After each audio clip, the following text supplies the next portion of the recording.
Yeah, papa. Don't know what to do.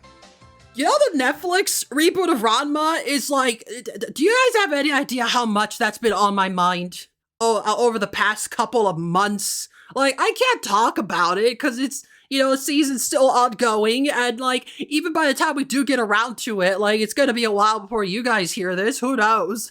That's just a random thought I had. This might give you an idea of around when this is being recorded, anyone listening. But for now, whenever you hear it, whether it be as it gets uploaded or years later as you look through the binge archives, you're listening to Don't Know What to Do. It's your favorite Ranma One Half podcast. I'm Elena / Hedgie, whichever preferred, what depends on your level of familiarity. I'm your host, as always. And today, we've got a new guest. Say hello, guest. Hi, guest. That's me. I'm the guest. Howdy, everybody. My name is Matthew R. Dawson, and I am the host and game master over on the Random Rhapsody Network. You can find us on Twitch and on YouTube as just Random Rhapsody. And we do just a lot of, D&D and TTRPG content. But I'm not here to talk about that today. I'm here to talk about Ranma One Half, pretty much my favorite anime of all time. Yeah. Where did you get a name like Random Rhapsody from? Crazy enough, I totally ripped it off from Ranma One Half. That is actually my favorite season of the anime. And, I've always loved that name, and I always wanted to call something that. And then when I started my YouTube channel, I'm like, you know what? I'm just calling it Random Rhapsody. That's my favorite. So that's kind of where it came from. Yes. So for people who don't know, the VHS tapes and the DVD box sets gave unique names to the different seasons. I always thought that was cute. I don't know why we stopped doing that for shows. Oh, right? I know. I loved that. And it synced up so really well because I had all of the VHS when I was a kid of the original TV series, then season 2, season 3, and season 4. That's what I had on VHS, so I watched them nonstop. Yeah, and Random Rhapsody, that's a good name. Mm-hmm. I could see why you would be like, yeah, just I just want to use that name. Doesn't even matter for what. Yeah, exactly. I've always thought it would be either a book title or something along those lines. But then when I started doing my TTRPG stream, I'm like, you know what, Rhapsody. It's it can also be a name for a heroic tale, and random, we do such crazy random things in TTRPGs that it just kind of fit. Yeah, I think that's a better choice than going with a digital dojo or out of control. Yes. Hard Battle isn't too bad. They did name one of the video games after that one, at least. Mm-hmm. I had the Super Nintendo game. I totally did the fighting one. Yeah, the only one available outside Japan, yeah. Yeah, only one that made it to the U.S. I was so disappointed. I had an emulator of the Ranma One Half RPG, but it was only in Japan. I could only read some of the words, and it's I loved playing. I loved fiddling around with it, but I could never get very far. Yeah, we did cover that RPG. Did you? Awesome. Yeah, good stuff there. Good stuff to talk about. It's so, I'm glad to get, another expert, because I like to have a variety of different experiences. Everyone starts everywhere. I know there's people who have listened to this who have probably never even watched Ranma or anything. I've had guests who have pretty much no experience prior to appearing here and learning about it from me. Okay. And that's good. But I like to have variety. It's good to have someone else in the category of no, you were there in the 90s. Oh yeah. You knew what this series was. You were consuming it as it was coming out. It was actually crazy how I discovered it. I found it at a freaking Blockbuster Video. You remember Blockbuster Video? Oh yeah. Mm-hmm. I'm from the Midwest, and we had a ton of them all over. There's probably 5 or 6 of them within driving distance of my house.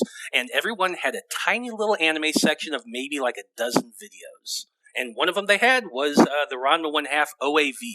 Yeah, we've also covered that on the show before about how The OAVs and the Super Nintendo fighting game are perhaps like the two most common ways to have discovered Ranma for people that experienced it in the 90s, in again, in English-speaking parts of the world. And like, it's such a common thing.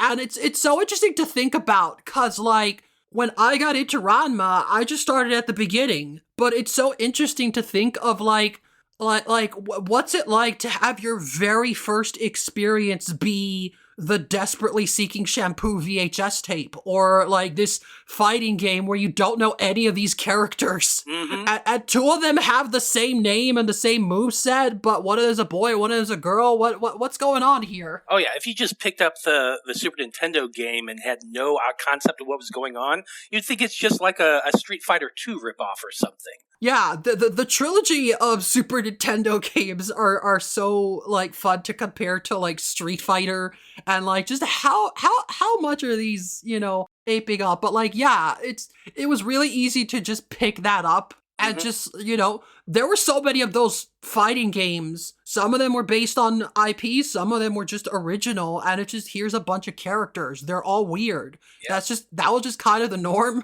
So you could have like not even have known that it was based off an anime. Yeah, for sure. I got lucky. Once I found it in Blockbuster, I started like scouting all the local comic book stores, and I started finding like bootleg copies of it and stuff like that. Then when the VHSs were actually, available, I could buy those out of Best Buy, and so I started making a collection. And yeah, that was the 90s for me. Oh man, that's cool, and also sounds very expensive. Oh god, it was. Like the bootleg copies, the ones that you could tell were recordings and someone dubbed over them, those were freaking like $50 each. With back in the 90s, that was so much money. Yeah, and you could only fit like 2 or 3 episodes in one tape. You were definitely not expected to like consume all of one product back then. No. So I joked about the remake because that's just the conversation we had before we hit record. But like, it's interesting hearing the way people talk about certain media, and that's kind of the core of this podcast. I bring it up as many times as I could that like, this podcast could have been about anything. I just wanted to watch something old, something classic, and I just happened to pick Ranma. And it didn't need to be that. This podcast doesn't need to be about like getting people invested in Ranma 1/2 specifically. This is why I don't mind if people just don't even watch it. There's some stinkers in there. That's a lot of episodes. Oh yeah. You can check out the highlights, but like, I just like to use this as like a platform for discussion of like media and how that has changed.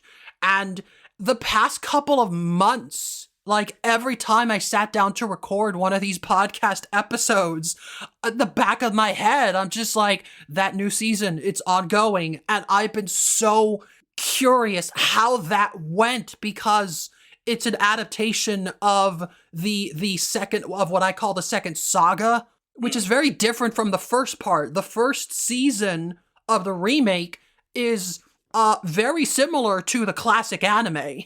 It is. Because there was less to deviate from.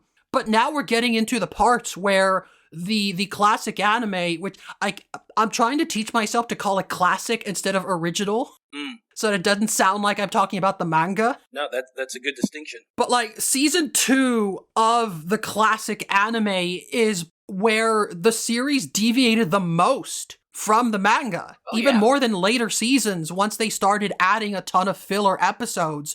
Those filler episodes were separate from the manga content. The stuff that they did adapt was pretty faithful. It's just that half the season was original storylines that had nothing to do with what was in the manga. And again, the first season was also pretty faithful. It just added extra content to those stories for the sake of padding. Yeah. But the second season is what I was most curious, because so many changes were actively made, not just like inserting things or adding filler, but active changes to the story. So much so that like, for the sake of researching for this, I looked up some stuff and was surprised. I'm like, oh wait, that was just the anime? I forgot. I thought that was in the manga. Oh yeah, like Ranma has so many more fiancés in the original anime. Like they just kept throwing them in there. Yeah. One of the first episodes of season 2 adapts a story that had Shampoo in it before they adapted the story where Shampoo returns. Mm-hmm. So they had to replace her with a new character. He's just this other like fiance that exists for one episode, and it's like, but why? Like the story they skipped is in that same season. They could have just done these in a different order, but like. Things like that are what I'm so curious about because they did make changes like that. And it's what I find fascinating about adaptation in general. Because even though those stories are pretty faithful, like that story, like there were some changes made for the sake of creating this new backstory for this new one-off character. And they had to remove some parts to like fit it into a 22-minute runtime. But for the most part, it's the same story. Yeah, same story. Just different girl. Yeah, but even if most of what happens in that are the same, the placement of it, the pacing of the overall series resulted in this major change. Simply because Shampoo didn't exist around the time of this one episode. Like, we could have just waited like 5 more episodes, and we could have had Shampoo here. We wouldn't have needed to make this new backstory. But I don't know why they made decisions like that. Some of these decisions are weird. Yeah, it really was. There's others where I'm like, yeah, those decisions do make sense. Again, I didn't even remember them as changes to the anime. I just remembered, yeah, of course that's how it happened. Wait, that's not how it happened? Oh. And like, it's just so interesting to compare that now that we have a new adaptation to like really look it up. I was telling you earlier that like I haven't finished or I haven't caught up to the remake. It's not finished yet. I think there's like 1 or 2 episodes left. But by the time people hear this, the season will be over.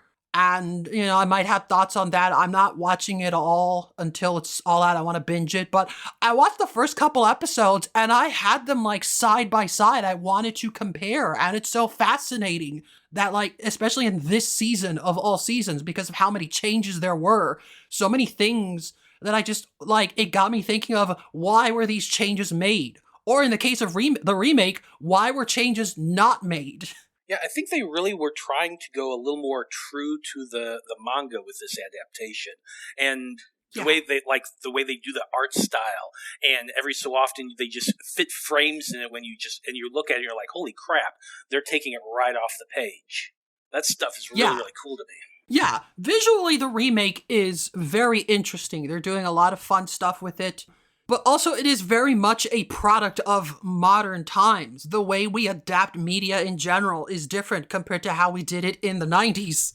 As evidenced by, you talk about these VHS tapes and getting them all. And like, a lot of media was like that because that's just how we had to do it. Mm-hmm. Well, you got to think about, there's a lot of different things going into it. Like that back then in the 90s and in the 80s when all these things were first starting to be built and distributed, voice acting was very, very different back then compared to what it is now. Yeah. When they're trying to take a Japanese cartoon and then re-script it for English, but also trying to match the mouths of the cartoon that's already made. That's like, it's a tricky challenge. And so sometimes they had to rewrite dialogue just to make it fit or to make it more Americanized, I say in quotes, to hit that broader audience that they're trying to reach. Yeah. I've seen it pointed out before that like Ranma was like one of the first anime to get like major push in North America. And like I've seen people theorize that like maybe part of that is because it's got so much Chinese stuff in it. Mm-hmm. It's Chinese from a Japanese perspective, but to like your average American viewer, it's all foreign Asian content. So the fact that the series already has this like lens of a foreign culture, even from a Japanese perspective, it was easier to sell that to American audiences without trying to Americanize it. Because it's so much of it is just so recognizably Chinese. Oh yeah, for sure. And because of the way they're actually framing it. Like, this was back during when anime was really starting to be pushed onto the American people. Like, I remember shortly after that, that's when you get things like Toonami coming on and actually showing anime on basic cable. Before then, like at least in my neck of the woods, the only anime you'd ever see is like either really old stuff or sometimes Dragon Ball Z on Sunday mornings. But anime wasn't nearly as mainstream as it is today. And so they're trying to make that appeal to bring in the audience they're trying to capture. Yeah, remember, we were still getting, like, Boo Saga episodes of Dragon Ball Z in, like, the early 2000s. Like, even the major names, like Dragon Ball or Sailor Moon, they didn't really start getting, like, heavy push until, like, the mid to late 90s in the western parts of the world. And so, like, compared to that, like, Ranma getting an early start, I definitely think it's because of those OAVs. Like, standalone VHS tapes of OAVs and specials, like, some of the earliest memories people had are of those, like, some of them weren't even shows, some were just standalone things, but those were the easiest to just bring over without having to worry about this, like, 160 episode series that, like, well, we're not going to distribute all of them. And Viz Media was one of the first people to go, like, well, what if we did?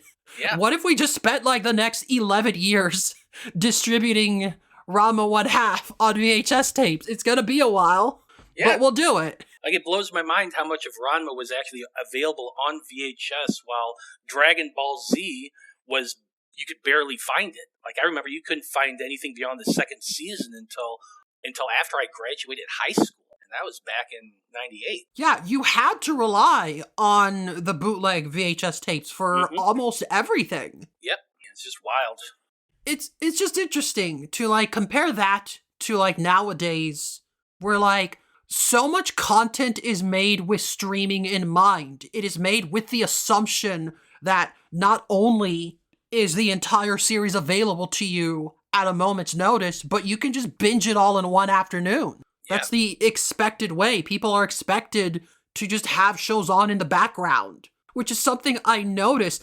Something I found interesting in the first season of the reboot that it didn't click until this second season. The reboot, like you said, is a lot more faithful. They do very few changes. And one of the only proper changes is they added one character. There is one original character in the reboot. Oh, yeah. What's his name? Satsuke? The grim guy, the guy with the candles. I'm blanking on his name. No, because he was in the manga. No, he was in the manga. Ghost and Kuki. He wasn't in the anime until way later. Yeah, not in the anime, but I mean, like, new. The remake added a new character. I don't even remember his name, but he's the AV Club kid. Oh, the guy who's doing the announcements. Yes. I remember, like, he was in the first season's intro, and me being like, who's that guy? Yeah. And just, like, they added this character just to be the announcer for all these fights. And, like, a lot of these fights originally had an announcer. It's just that the remake decided to make them all the same guy. When Rama's fighting Kodachi, instead of some random girl from Kodachi's school announcing, it's this AV Club kid. When Rama's fighting Ryoga, the AV Club kid shows up with a table and the club's helping him set up a, like, last minute stand so that he can start commentating over the fights. Like, his whole deal is that if there's a fight happening, he's gonna be there. He's like the ref from Metabots. Oh, I love this guy. Ichiro, that's his name. Ichiro, I can't remember. Yeah, and like most of his dialogue is lifted from the manga. It's just that those lines were originally said by just generic announcers, because it's a different one for each fight. And I was so curious, like, why would they decide to make this change? What is this about? And it wasn't until, like, I watched a couple episodes of this second season that it hit me, where I was like, okay, they're being faithful to, like, scenes that did have announcers in them, but they're also inserting him into fights that didn't originally have an announcer. Like, he's present during the fight with Moose, which was originally just Rama fighting Moose out in the open. There were no announcers there. And then I realized, oh, It's so that you can follow the fight without having to look at the screen. Mm-hmm. I like that. He is commentating over every fight so that you don't have to be looking at the screen for the entire episode. And I'm just like, God, we really are in the year 2024 and beyond. This is such a modern thing. It feels weird. It is. But it's kind of cool in and of itself, though. You got to think about that because, like, they're purposely creating these shows now for that idea in mind. Like, when they started making Ranma One Half, when they started rebooting it, they're like, this isn't going to be just in Japan. This is going to be everywhere. And so they thought about that, and they're purposeful in their choices when they're trying to recreate this for a much wider audience. Yeah. I'm perhaps a little more soured on the remake. Like, I'm less receptive towards it, but, like, I understand why it is the way it is. The changes they made, and again, the changes they didn't make, are a reflection of modern times. Mm-hmm. This is simply how anime is done now. This is how most media is done now, and it's being presented in a way that is most digestible to the largest audience. And in a sense, that is a good thing. I'm not upset that this remake exists. I more get upset at, like, some of the discussions around it and the takes people have and how they use that to reflect on the classic anime. Like, the thing that always bothered me is oftentimes when I hear people praising the remake, it's either for the visuals, which I think are good, or it's for being more faithful. And that part I don't care for because I don't like the implication that being faithful in and of itself is worth praising. I don't think the remake is better because it's more faithful. In fact, I don't think it's better at all. I still prefer the classic, but, like, it's more faithful for a reason because it is a pseudo different medium for a different audience. It's just different. And I don't like hearing finding articles or seeing reviews and comments from people who just say it's more faithful as if that alone is enough to decide that it's better. Yeah, I always think that the concept of better or worse is super subjective. I prefer to just enjoy it for what it is, you know what I mean? Yeah. And there's definitely good stuff there. Mm-hmm. It's just so interesting to, like, compare and contrast. And, like, the realization that, like, it's not like we just collectively decided that, well, old adaptations were bad because they weren't faithful, so let's start making newer, more faithful ones. It's just that a more faithful adaptation is more likely to be in line with what is already the formula for modern anime. That's just how things are done nowadays. Before, when things weren't faithful, there were reasons to that. It was more economical to make these changes for the sake of production. And also, sometimes the story wasn't even finished at the time. Like Sailor Moon is a great example of that. When Sailor Moon was created, the first season, they had the Shonen Jump, and they had or wherever it was being published, they had the manga already made, but then when they started going into the second season, the manga was still being made, and so they had to make a bunch of changes and make new storylines so that the manga could catch up to the anime. Ranma One Half was a little bit the same way, I feel like. They added in extra content to it, while that way they could keep the pace with the manga as they were being published. Yeah, and that is itself another example of, like, what is more economical, because nowadays you could just air a season on Netflix and then be like, okay, we're done. See you in 6 months. Mm-hmm. But you couldn't do that back then. Like, back then you had to fight for your audience. You're like, the people watching are just the people who randomly flip on the channel on TV. And if they miss it, they miss it. You need to get their attention now. So if you have a big hit on your hands, like Sailor Moon or Ranma, well, we can't just, like, stop airing this for 6 months and wait for the manga to, like, catch up, because there's no guarantee the audience will be there when we come back. Yeah, exactly. Because a lot of these shows, it's just like, I am sitting down, it is Friday night, I'm having dinner, what's on TV? And, like, those decisions are what led to a lot of, like, changes and filler content being made. But we don't have to worry about that now. So nowadays, it will only end up being more expensive to do shows like that. You're just paying writers to make new content that you don't need to. You already have content to adapt right there. It's easier to just invest more budget to like a 12 episode season and then just stop. Mm-hmm. Again, we didn't just collectively decide that being more faithful is better. It's just that's the easiest thing to do right now with the budget we have. It makes the most sense for the platform we're working with. Oh yeah, for sure. So that's why we're able to get these new adaptations now. I mean, they have what, almost 30 years now of content that they can make adaptations of really, really quickly. So that's how we get all this amazing content we have now. Yeah, they can go much quicker too when you know like what is necessary and what you can and can't skip. Like I remember looking at like the content of like that section of the manga, and I'm like, okay, I'm pretty sure they're gonna skip over the tea ceremony guy who appears in one story of the manga. Oh God, yeah. Yeah, I remember. I don't think they're gonna adapt him, at least not in the second season or when they're in the middle of introducing main cast members.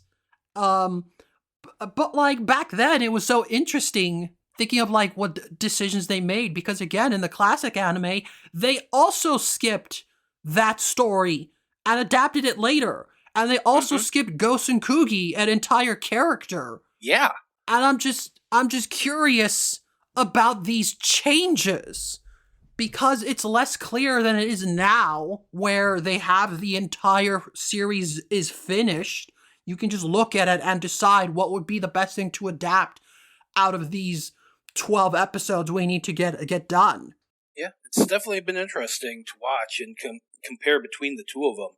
Like, I was blown away when Gosen Kugi showed up. I didn't even realize how quickly he was in the story until he showed up in the new anime, and then I went back and looked. I'm like, holy crap, he's totally there.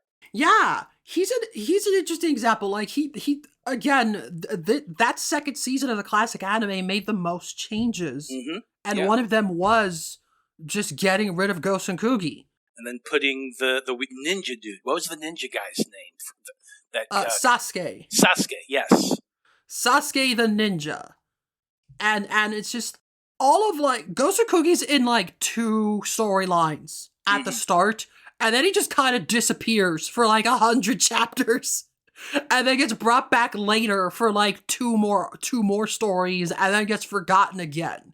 And I'm curious, like, was there a decision to make this new character connected to also cutting Gosen Kugi, or were these just 2 separate things where it's like, well, now that we got rid of Gosen Kugi, we need someone to replace him for like these 2 or 3 scenes, but we got this new character who doesn't have anything to do, so let's just have him do that before doing his own thing. It's interesting to think about, yeah. I don't know.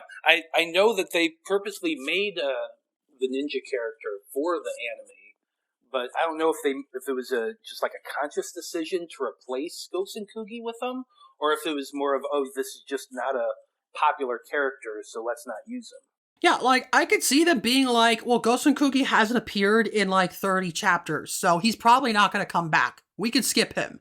Same thing with like the tea ceremony guy. He appeared once, they never acknowledged him past that. We can maybe skip him.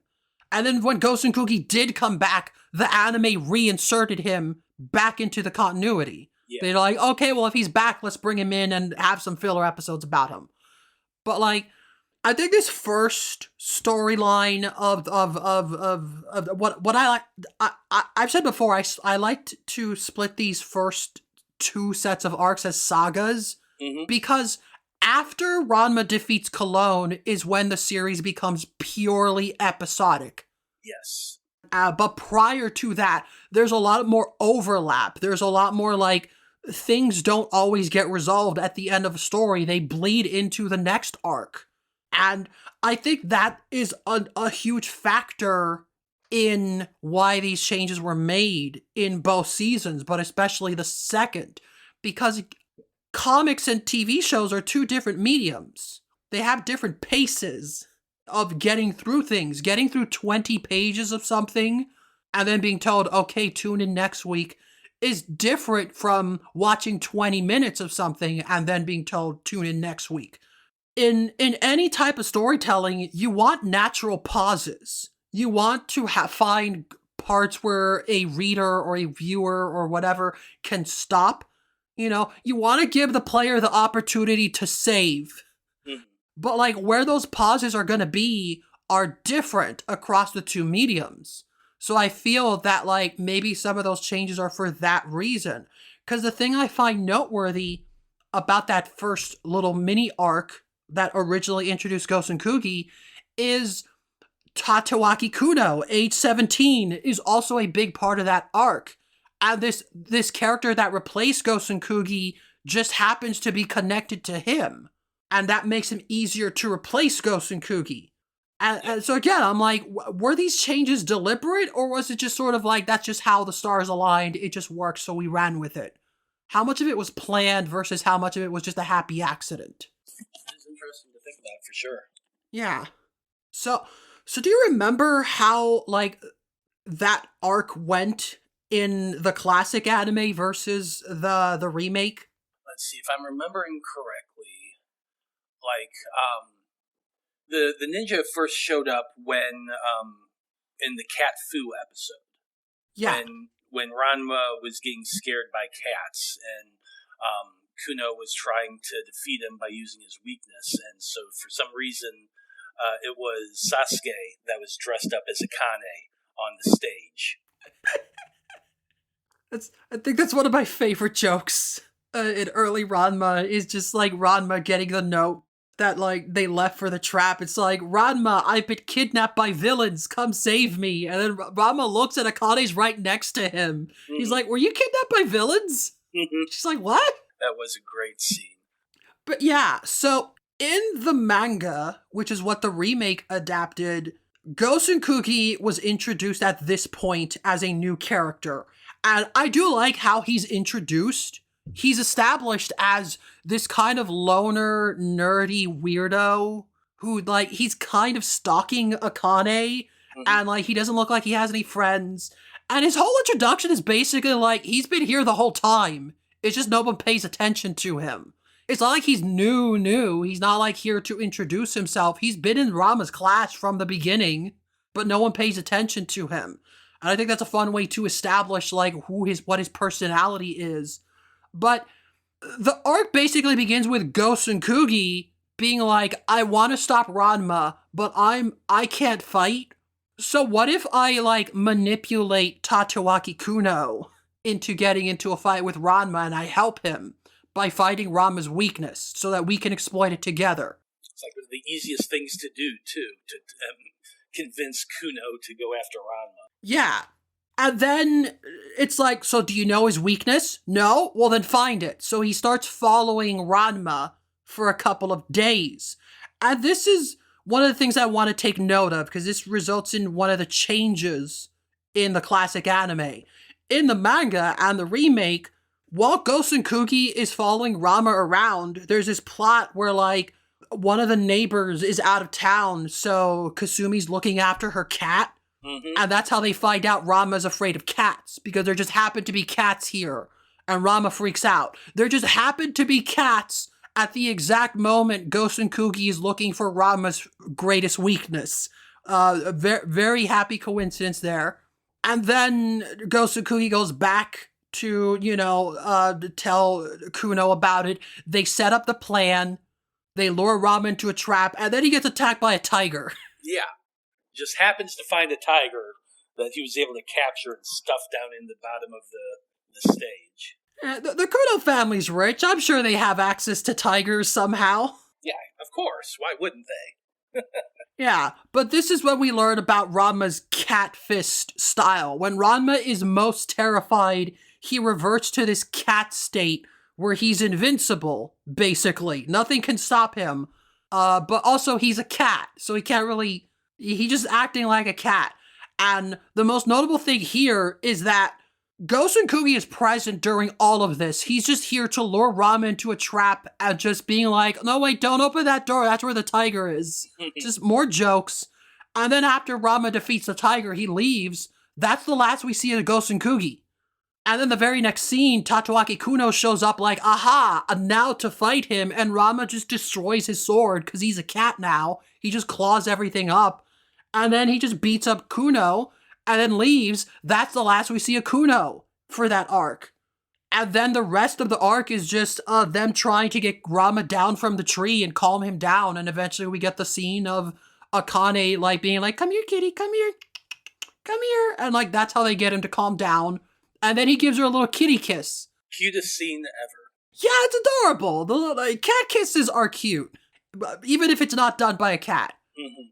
But I bring this up because in the classic anime, the entire episode is structured with a beginning, middle, and end that features Tatsuaki Kuno as the antagonist of the story. Mm-hmm. Which is not what the manga does, because we're introduced to Gosen Kugi, then he goes to Kuno, then Gosen Kugi goes to find Ranma's weakness, then Kuno sets up the plan, then both him and Gosen Kugi are just left behind and forgotten about for the rest of the arc.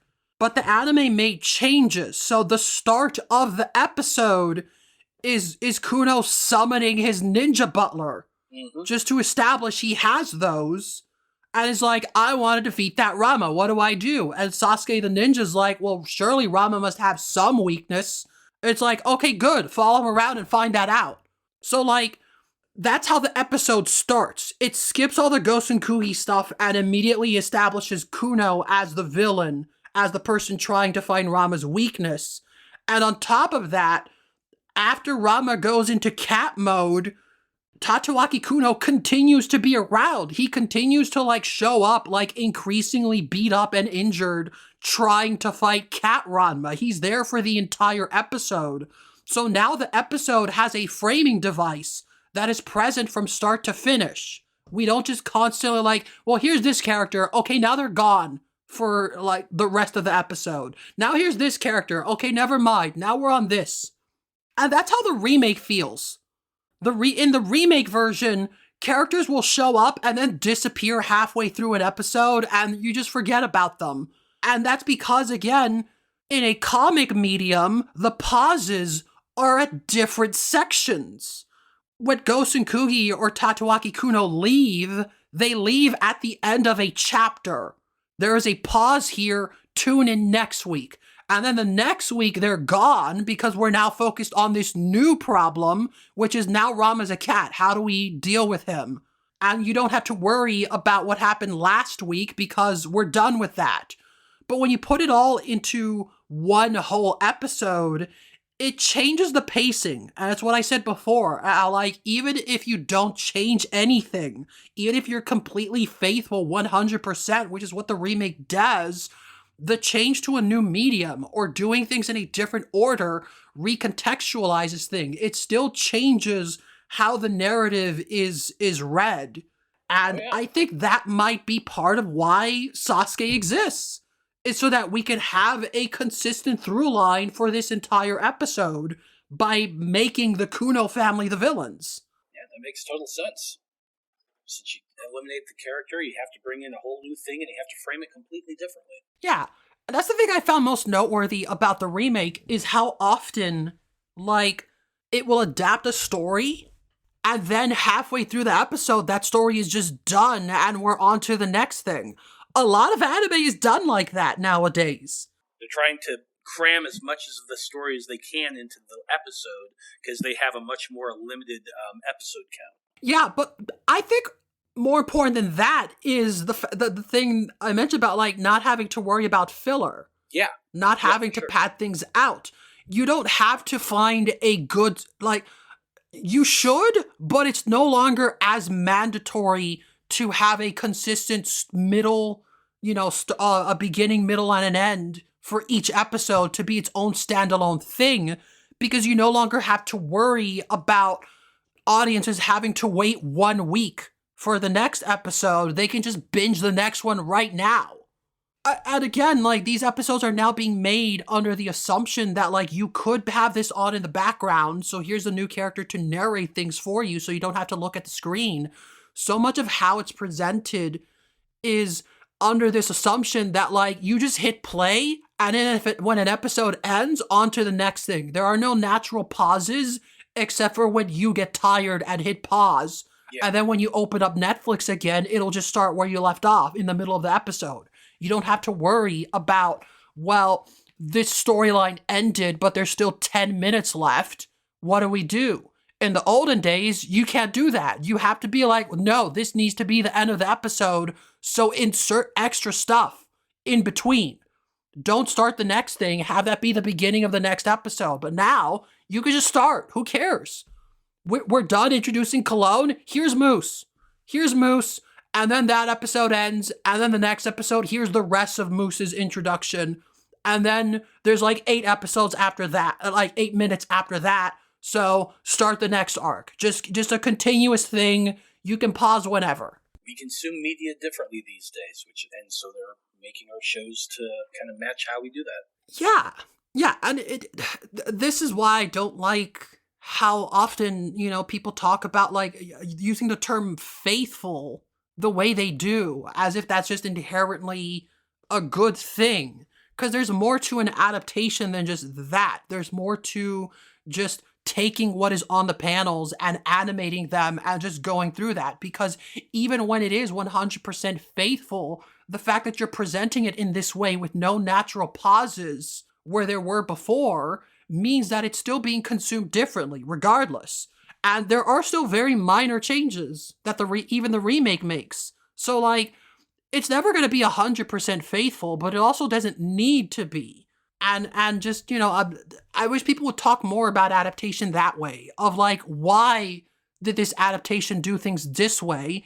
And is this better for the medium it is currently being released on? Is this better for the current audience that is consuming it versus the people that were watching it on TV 30 years ago? It's kind of like the conversation between Full Metal Alchemist and Full Metal Alchemist Brotherhood. Yeah, I still haven't watched Brotherhood. I never read the manga, but like, I like the original anime. It's interesting how people talk about it in relationship to Brotherhood, but that was another thing of like, well, Brotherhood exists because the manga wasn't finished, and when the anime did finish with its own original ending and stuff for the entire second half, the series was still profitable enough that like we could just make more, but the manga's done. But also we didn't adapt half the manga, so we can just start over. Yep. But yeah, like that first episode of the second season was interesting to me because it got me thinking about so many of the changes that were made previously and why they were made, and not necessarily which version is better, but does the remake adapt the source material better by being more faithful? Is it doing a good service to this storyline? And I think it's doing fine, but like then the next couple of episodes, it just started to feel weird to have that like non-stop pace of like, here's Cologne, okay, never mind, now here's Moose. Oh, like yeah. We're midway through the episode and we just start the next arc. Yeah, and I was completely blown away when they introduced Ukyo. Yeah.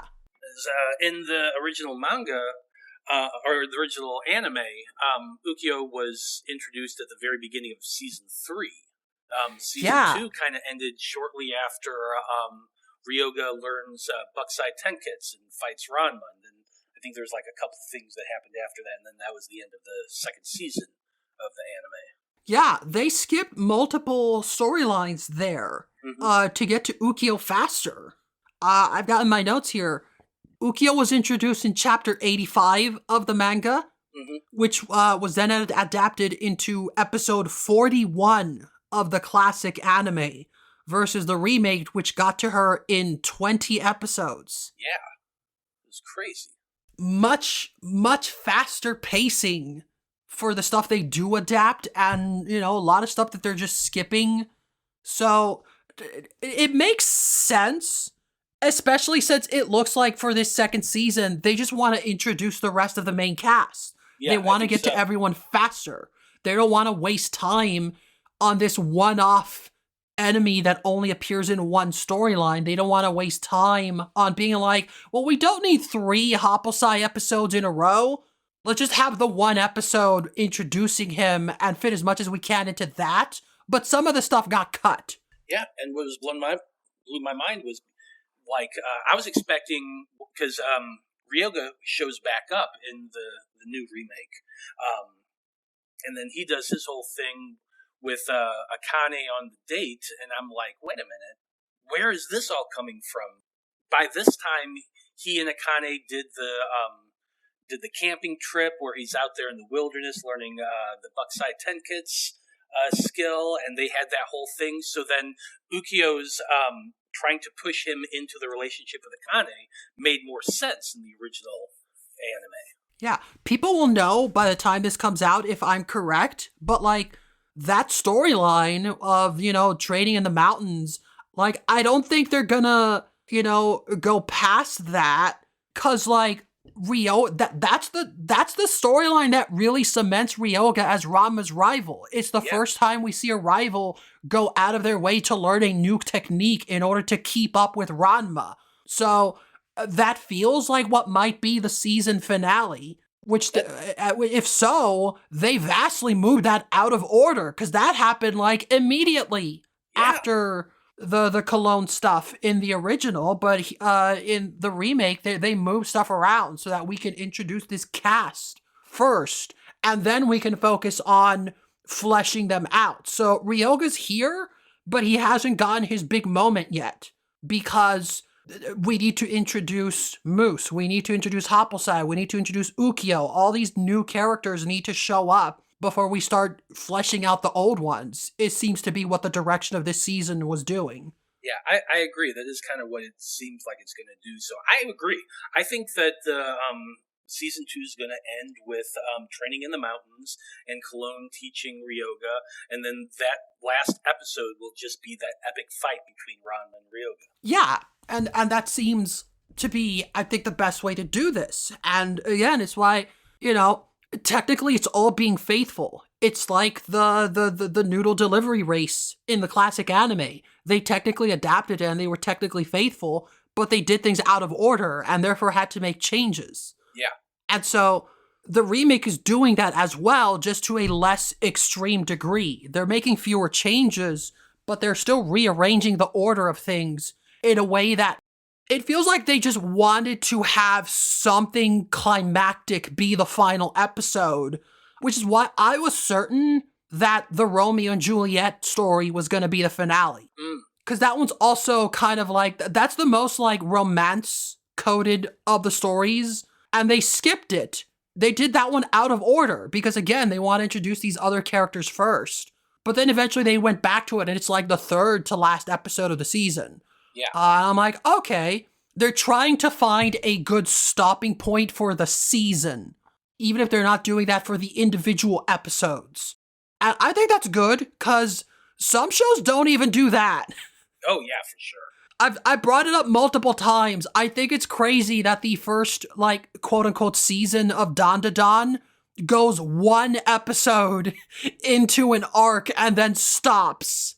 Like, you couldn't have added one extra episode in there so that this arc begins at the new season instead of interrupting it one episode in? It's so bizarre.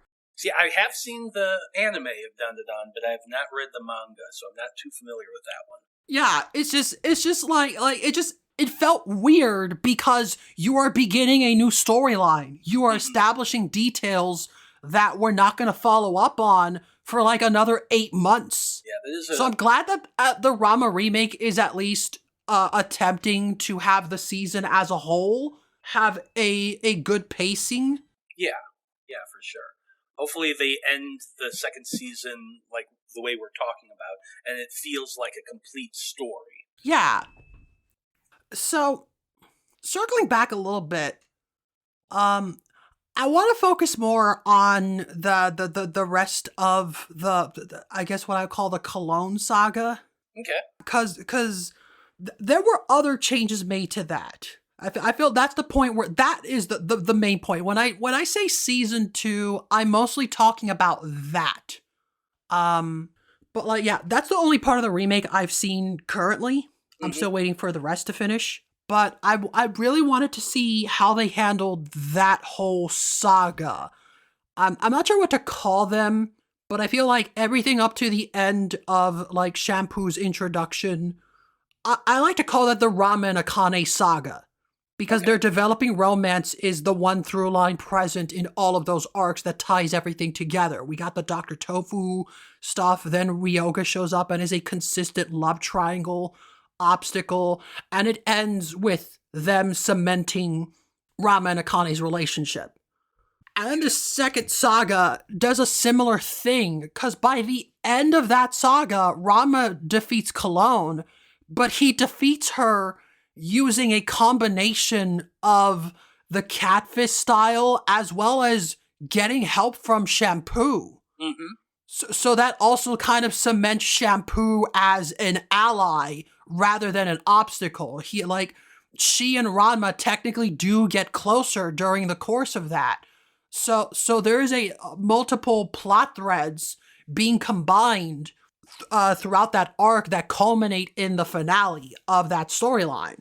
Yeah, I can totally see that. And they did the in the original anime way different than they did with how they did it in the manga. Because I remember in the anime, it was on Snow Mountain. They did a whole ski thing where they're trying to hit each other's snowmen.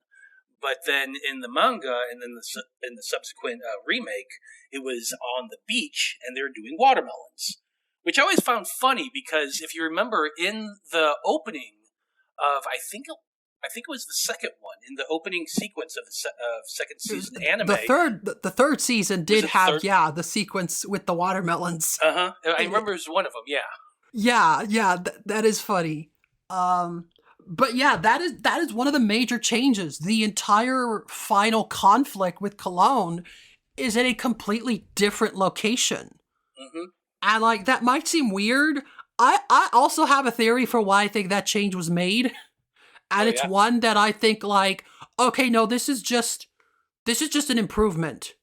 Because the whole point of that whole saga is Cologne does the cat's tongue curse on Ranma. She hits one of his little chakra points to block his ki so that he's now sensitive to heat. Meaning he can't touch hot water anymore. Or he can't touch any room temperature water because that feels boiling to him. Mm-hmm. And so now he can't turn back into a boy. And that's the main conflict, is he needs to get the cure back from Cologne, but she's kind of messing with him and trying to push him and Shampoo closer.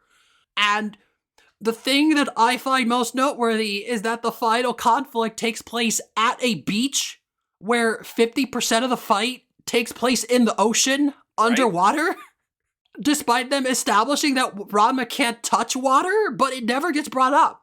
Never brought up at once. Him being sensitive to heat is not a factor in that fight, despite being the entire source of that conflict. So I think that might be why they changed it, because when Ranma's fighting Cologne in the snowy mountain and he falls into the lake, that's below freezing water. Yeah, it makes much more sense. Whereas at the beach, the ocean's cool, but still, you'd think there'd be some kind of reaction there. Yeah. And like, the thing where Cologne is like manipulating the water with her ki to shoot the little like water shark at Ranma. Again, he's being hit with water that he's supposed to be sensitive to. But in the classic anime, she's doing that with the snow. She creates an ice bear. She makes a little like ice bear with her ki, and which is still a fun move, but like it makes more sense. That like, these are freezing temperatures. That's probably the only reason Ranma isn't like burning to death right now. Mm-hmm. And it just makes more sense. It feels like the anime caught a mistake and then corrected it rather than just changing something for no reason. And that's why I was so curious when I got to that part of the remake and they didn't even address it. Yeah, not at all. They just left that plot hole in, which is interesting because they did make other minor changes before to things like that I found interesting, but they didn't change this. I'm kind of disappointed they didn't go more into the fair scene. When Ranma and Akane are running around at the fair and Ranma's actually having fun with Akane, they just kind of jumped right into the goldfish thing. Yeah, that too. Which, again, it goes into the thing where, like, in the classic anime, that fair was because in the manga, it was one whole chapter. Mm-hmm. And the classic anime adapted 2 chapters. The first being Ranma, when he begins working at the restaurant to try and learn from Cologne so that he could defeat her. Mm-hmm. And then the next chapter is everyone being like, Ranma, you can't just spend the whole week sulking in your room. It's been, they imply it's been like weeks and he still hasn't beaten Cologne. Mm-hmm. And it's like, let's just go to the fair. You could take one day off. And they just spend time at the fair. And like, that's a cute moment. And then it's meant to be Ranma being like, wait a minute, I can use this to train. And the thing with the fishes helps him overcome the issue because the technique he's trying to learn is the chestnuts roasting on an open fire technique. And it's almost kind of like taunting him. Like Cologne is like, if you master this technique, you can defeat me. But in order to train, you have to touch fire, which he can't do because he's sensitive to heat. Yep. But then Ranma finds a different way to train. It feels like he's growing as a person. He's being clever and finding creative ways to overcome his limitations. Exactly. And that's cool. And that's its entire chapter. In the remake, that entire sequence is like 1/4 of an episode because the first half was spent on the second half of the Moose arc. Yeah. And then it ends, and now it's suddenly, okay, here's the next day. Now Ranma challenges Cologne. Okay, now he's working for her. Now it's weeks later. Now it's the fair. Now he's fighting Cologne. Like, it's such a much quicker pace that none of those moments are given a chance to breathe. And technically, those are all still accurate. But again, where you put the pauses matter. The anime had to end the episode on that note, and it had to start the episode on the note of Ranma's training to make a complete arc with a beginning, a middle, and an end for people who only tune in this week. They were able to flesh things out. They were able to let them just have a couple of scenes at the fair to flesh out that part of the character. Things like that are why I kind of hate how the term filler is still a bad word to a lot of anime fans who don't realize that, like, filler serves a purpose. In that episode, they needed that filler to have a proper, like, pace. But even if it wasn't necessary, I still think the story benefits from it by having those extra scenes, because the fair is just a nice little sequence. It ties into the character development of that whole arc. Let's let it breathe. Let's let them have this moment before moving on. Yeah, the new anime definitely is way more compacted together, and you're definitely jumping more from story to story to story. I mean, I kind of get it a little bit. Like, Netflix only is giving so many episodes per season. Yeah. But still, some of the stuff they're skipping over is really good and makes the story just that much more fleshed out. Yeah. And again, a lot of it they're not skipping over. It's just that, like, well, in the manga, this was like this sequence is like one panel. But, like, that one panel, like a panel can mean a lot depending on what's in it. If you have a scene of Akane and Ranma at the fair, and there's like 2 speech balloons, that's going to require a lot more screen time than a scene of, like, Akane kicking Ranma. You know, those 2 actions take up the same amount of space on a page, but when you adapt them to a visual medium, so much different. Yeah, for sure. And I feel one of the things, the way that the remake is keeping a very brisk pace is by taking a lot of those moments, and they're still very fast. Whereas the classic anime would be like, well, this panel, they're walking through the festival, they're talking, have that just be an entire scene instead of just like 10 seconds of dialogue, just having them standing in the fair and they read the dialogue and then you move on. And like that is technically a 100% faithful adaptation of the panel, but the use of it is entirely different compared to the version that fleshed it out further. It's losing the spirit of it. Yeah. Because, again, when Rumiko Takahashi's drawing these things, again, she has to worry about space constraints on the page. She's not worrying about, like, a 22-minute time slot in a weekly episode. They're different mediums. So, like, just because that's how Rumiko Takahashi drew it doesn't mean that that's how the scene is originally envisioned in her head. It doesn't mean that you reading this panel in 5 seconds doesn't mean that it should be 5 seconds of TV time. But yeah, I've talked before about how, like, Ranma and Akane's relationship by the end of that first saga, that sort of sets up their status quo. Yeah. They don't really develop further past that. This is just the baseline where they will reset to at the end of each episode, regardless of what happens. But that isn't to say that nothing happens. It's just that no major changes happens. And like, even if nothing happens, I still think filler has a purpose, because we're not always seeing it, which is why, especially in later seasons, Ram and Akane don't feel as close to each other. Simply because, well, it's been established that they like each other, so we don't need to constantly be reminded of it. But it doesn't hurt. No, definitely not. It's what makes the story a little bit better, I feel like. Yeah. And like, the decision of what to flesh out and what not to is the difference between a good filler episode and a bad filler episode. There have been some bad filler episodes in the anime, most of which are just, here is a one-off villain of the week that isn't interesting. I think those are the weakest ones. Whereas the best ones are like, here is Moose coming up with a new weird scheme. Does this mean anything significant? Does he learn anything new? Does he try anything different? Not really, but like, when was the last time you saw Moose do something in the manga? It doesn't hurt to just have him take center stage for once in the middle of the season.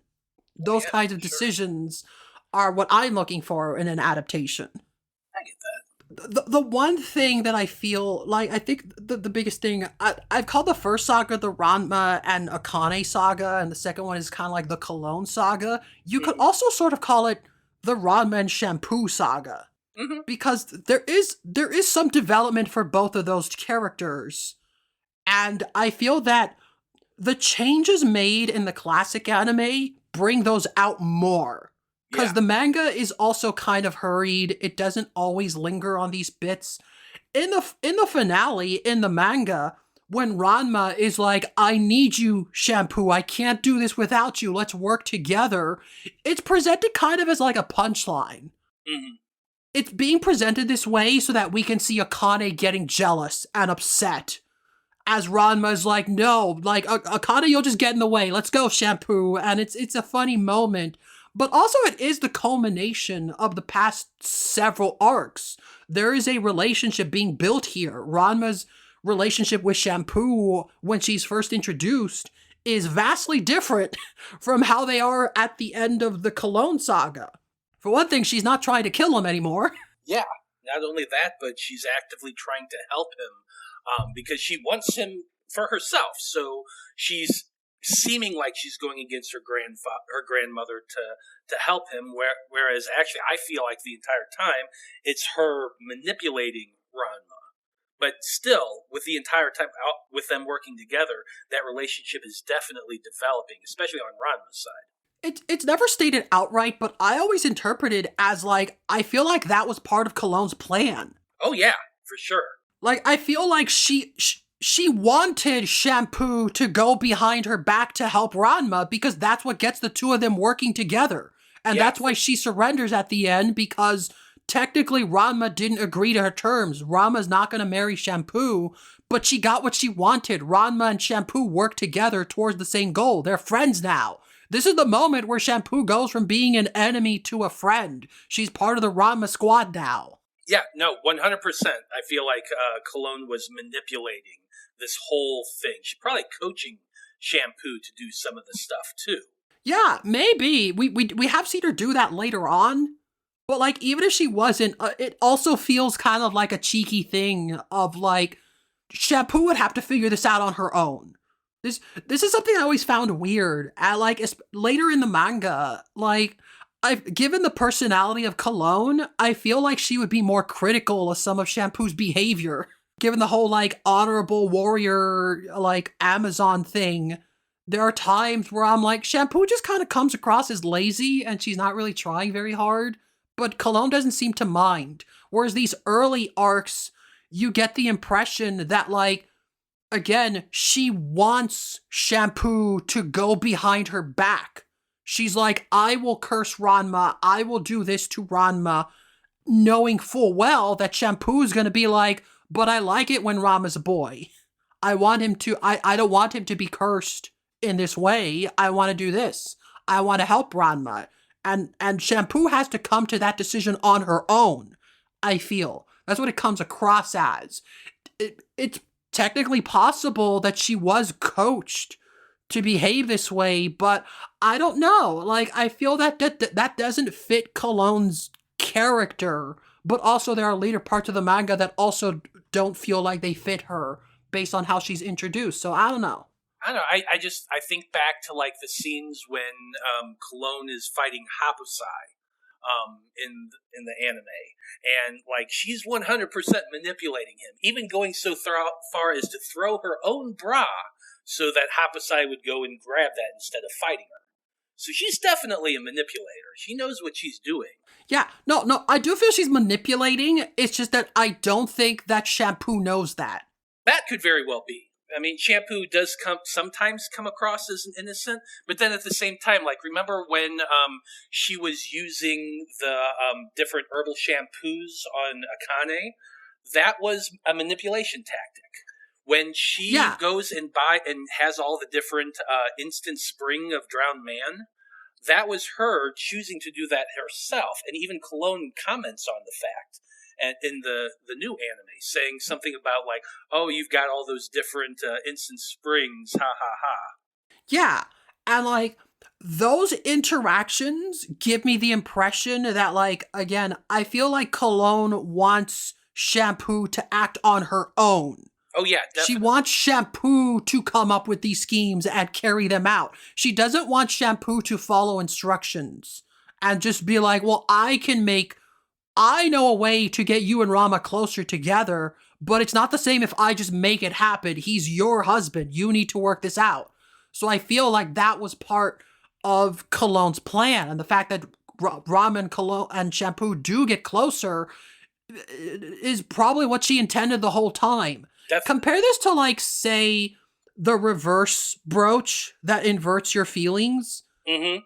In that arc, Cologne just completely takes over. She's straight up like, no, here's the plan. Here's how it's going to work. Shampoo, you pretend to do this. You lie and say this. She's literally coaching Shampoo on what to do as part of her plan. And I feel like that's very different to how Cologne is presented at the start, where she's kind of training both Ranma and Shampoo. She's like giving them tasks and just letting them come to the answers on their own. That seems to be more of the type of teacher she is, as opposed to someone who'll just be like, just do this. Here's my plan, let's do this. She doesn't seem like a direct manipulator. She's manipulating things in order to teach a lesson. Yeah, it's all planned out, way in advance. She's playing chess while everybody else is still playing checkers. Yeah. So, I think the biggest changes in the classic anime, there are other big changes, but to me the biggest ones are simply the order in which they did things. Because let's go over, like, the manga version. In the manga, we get the Catfist arc, which, as I explained, it's all over the place. Here's Gosen Kugi, now here's Tatewaki Kuno. Now they're both gone and it's just Ranma being a cat. Now that chapter ends and, like, Ranma and Akane are awkward because of the whole cat kiss thing. And then Dr. Tofu receives a package, which is how Shampoo got there. I think it's weird that Shampoo mailed herself to Dr. Tofu's place in the manga. Yeah, that was weird. I never got that one either. Because did she and... Oh, wait a minute. No, she and Dr. Tofu did interact in the first... Yes. Yeah, she did live with Dr. Tofu while she was there. There's a single scene where Dr. Tofu's like, "Oh, meet my new intern. She's staying here for while she's visiting Japan." Well, But that's it. That's probably why she then mailed herself to him, because that was the address she knew. I do think it's funny because she knows where Ranma lives. She just doesn't know the mailing address. Yeah. So it is funny to imagine her shipping herself to Dr. Tofu's. But anyways, the package arrived, and then for the rest of the day, Ranma is being followed by this shadowy figure, who we eventually learn is a cat, who then jumps into the bath with Ranma, and it's Shampoo. And then Akane walks in on them. Oh no! And that's the end of the chapter. Tune in next week. The next chapter begins with "It's the next morning." And Ranma's just like, "All right, listen, I'm going to tell Akane, like, hey, I didn't do anything wrong. You have no right to be angry. Stop getting mad at me all the time. Yeah, that's how I'm going to do it." And then he just, like, kind of chickens out at the last minute because he can't yell at Akane, and then she gets mad at him anyways. And then he meets Cologne. And Cologne shows up, like, and is like, interesting, and says something cryptic, and then leaves. And Ranma's like, "Who's that old lady?" Then the next scene is Ranma coming home, which he was just at. He just left to go to bump into Cologne, and then he comes back, and Cologne's at the house. So he could be like, "It's that old lady." And then Shampoo and Cologne explain why they're back on the whole cat curse thing. And I find this pacing really, really weird. 'Cause the implication is that Shampoo stalked Ranma for like half the day and waited for him to get in the bath to jump in with him. And then as soon as they got caught, she just kind of left without explaining anything. Mm-hmm. And then came back the next morning to then explain things with her grandma. And then similarly, Cologne shows up and then leaves cryptically, and the very next scene is Ranma meeting Cologne again to be like, "Hey, it's you," and then she explains herself. And it's just like, well, why couldn't she just introduce herself the first time? Why did she have to leave just so that she could bump into him in the next scene? Why did Shampoo leave that night so that she could come back the next morning? And like, the answer is because of chapter pacing. You wanted the chapter to end on a big note. Shampoo's in the back with Ranma. Akane saw them. End of the chapter. Tune in next week. And then the next chapter has to reestablish that so that people who missed the last chapter can still follow along. And it's just a completely different pacing, but it's so weird when you break it down of like the characters showing up and then leaving and then coming back immediately to then explain things that they could have explained the first time. Now, that is crazy when you actually break it down and you're seeing it chapter by chapter. That's wild. Additionally, after this scene is when Ranma then fights Cologne for the first time, and then she does the cat's tongue curse. He's now sensitive to heat. But he doesn't know that yet. He gets poked, and then Cologne's being cryptic again and leaves, and Ranma's like, "What was that all about?" And then it cuts to them at school. The implication being that all of that was just in the morning. And then they meet Moose. And then Ranma gets challenged to a duel with Moose. And then he goes home and finds out he can't touch water anymore. And it's like, how am I going to fight Moose like this? And then that becomes the focus. And then the next two chapters is his fight with Moose. And then after the fight with Moose, the next chapter is Shampoo showing up to be like, "I know how to fix the cat's tongue curse. I'm going to help Ranma." That's when she decides to step in. Despite the fact that from her perspective, it's been like over a day. It's been like almost 2 whole days since Ranma got cursed, and she's only now showing up. It's a weird pacing and I feel like almost all of the changes in the order of the episodes of the second season of the classic anime fix this. So the first major change, I said before that Kasumi was looking after the neighbor's cat. There just happened to be a cat around while Gosen Kugi is looking for Rama's weakness. The anime changed it so that the cat shampoo is introduced first. She ships herself to Ranma's house and is just his pet for like 2 whole episodes. So that later on, she can then jump into the bath and reveal that the cat was shampoo all along. And I think that's an interesting change, to just have her be present in cat form. But she doesn't reveal herself right away. She's trying to just kind of be his pet. She's doing the Pichon thing. Mm-hmm. Then, the episode with Cologne, again similar to Kuno summoning his ninja butler, we get a framing device. The episode starts with Cologne arriving in Japan and showing up and establishing, here's this really strong lady, what's her deal? We're already building intrigue. Then we get the follow-up. Instead of talking at Dr. Tofu's office, for some reason, Ram and Akane have the little awkward, like, post-cat kiss follow-up in their house. And we just get a scene of Cat Shampoo watching them. And then afterwards, when Rama gets in the bath, that's when she gets in with him.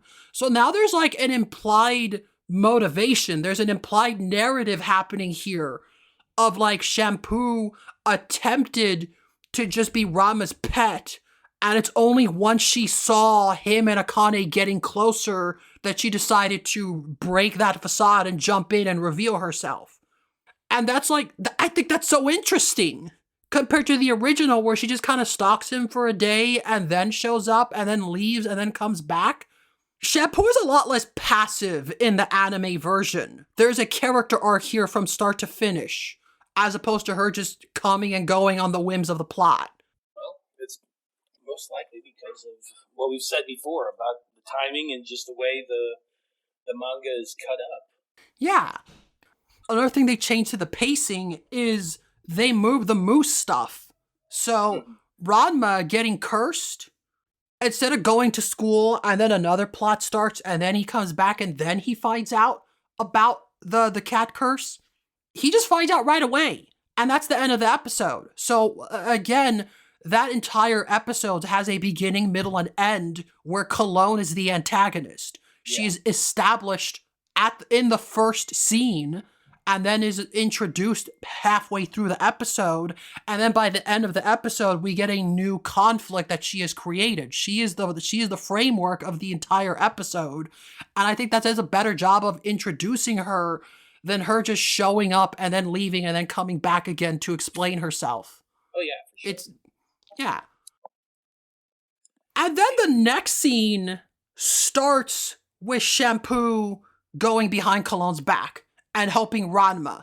So, again, instead of Shampoo waiting multiple days to help Ranma, she immediately does it in the anime version. She's, like I said, she's a lot less passive in that version. She's immediately trying to help Ranma, and that entire sequence happens before they even establish Moose, as opposed to doing it afterwards.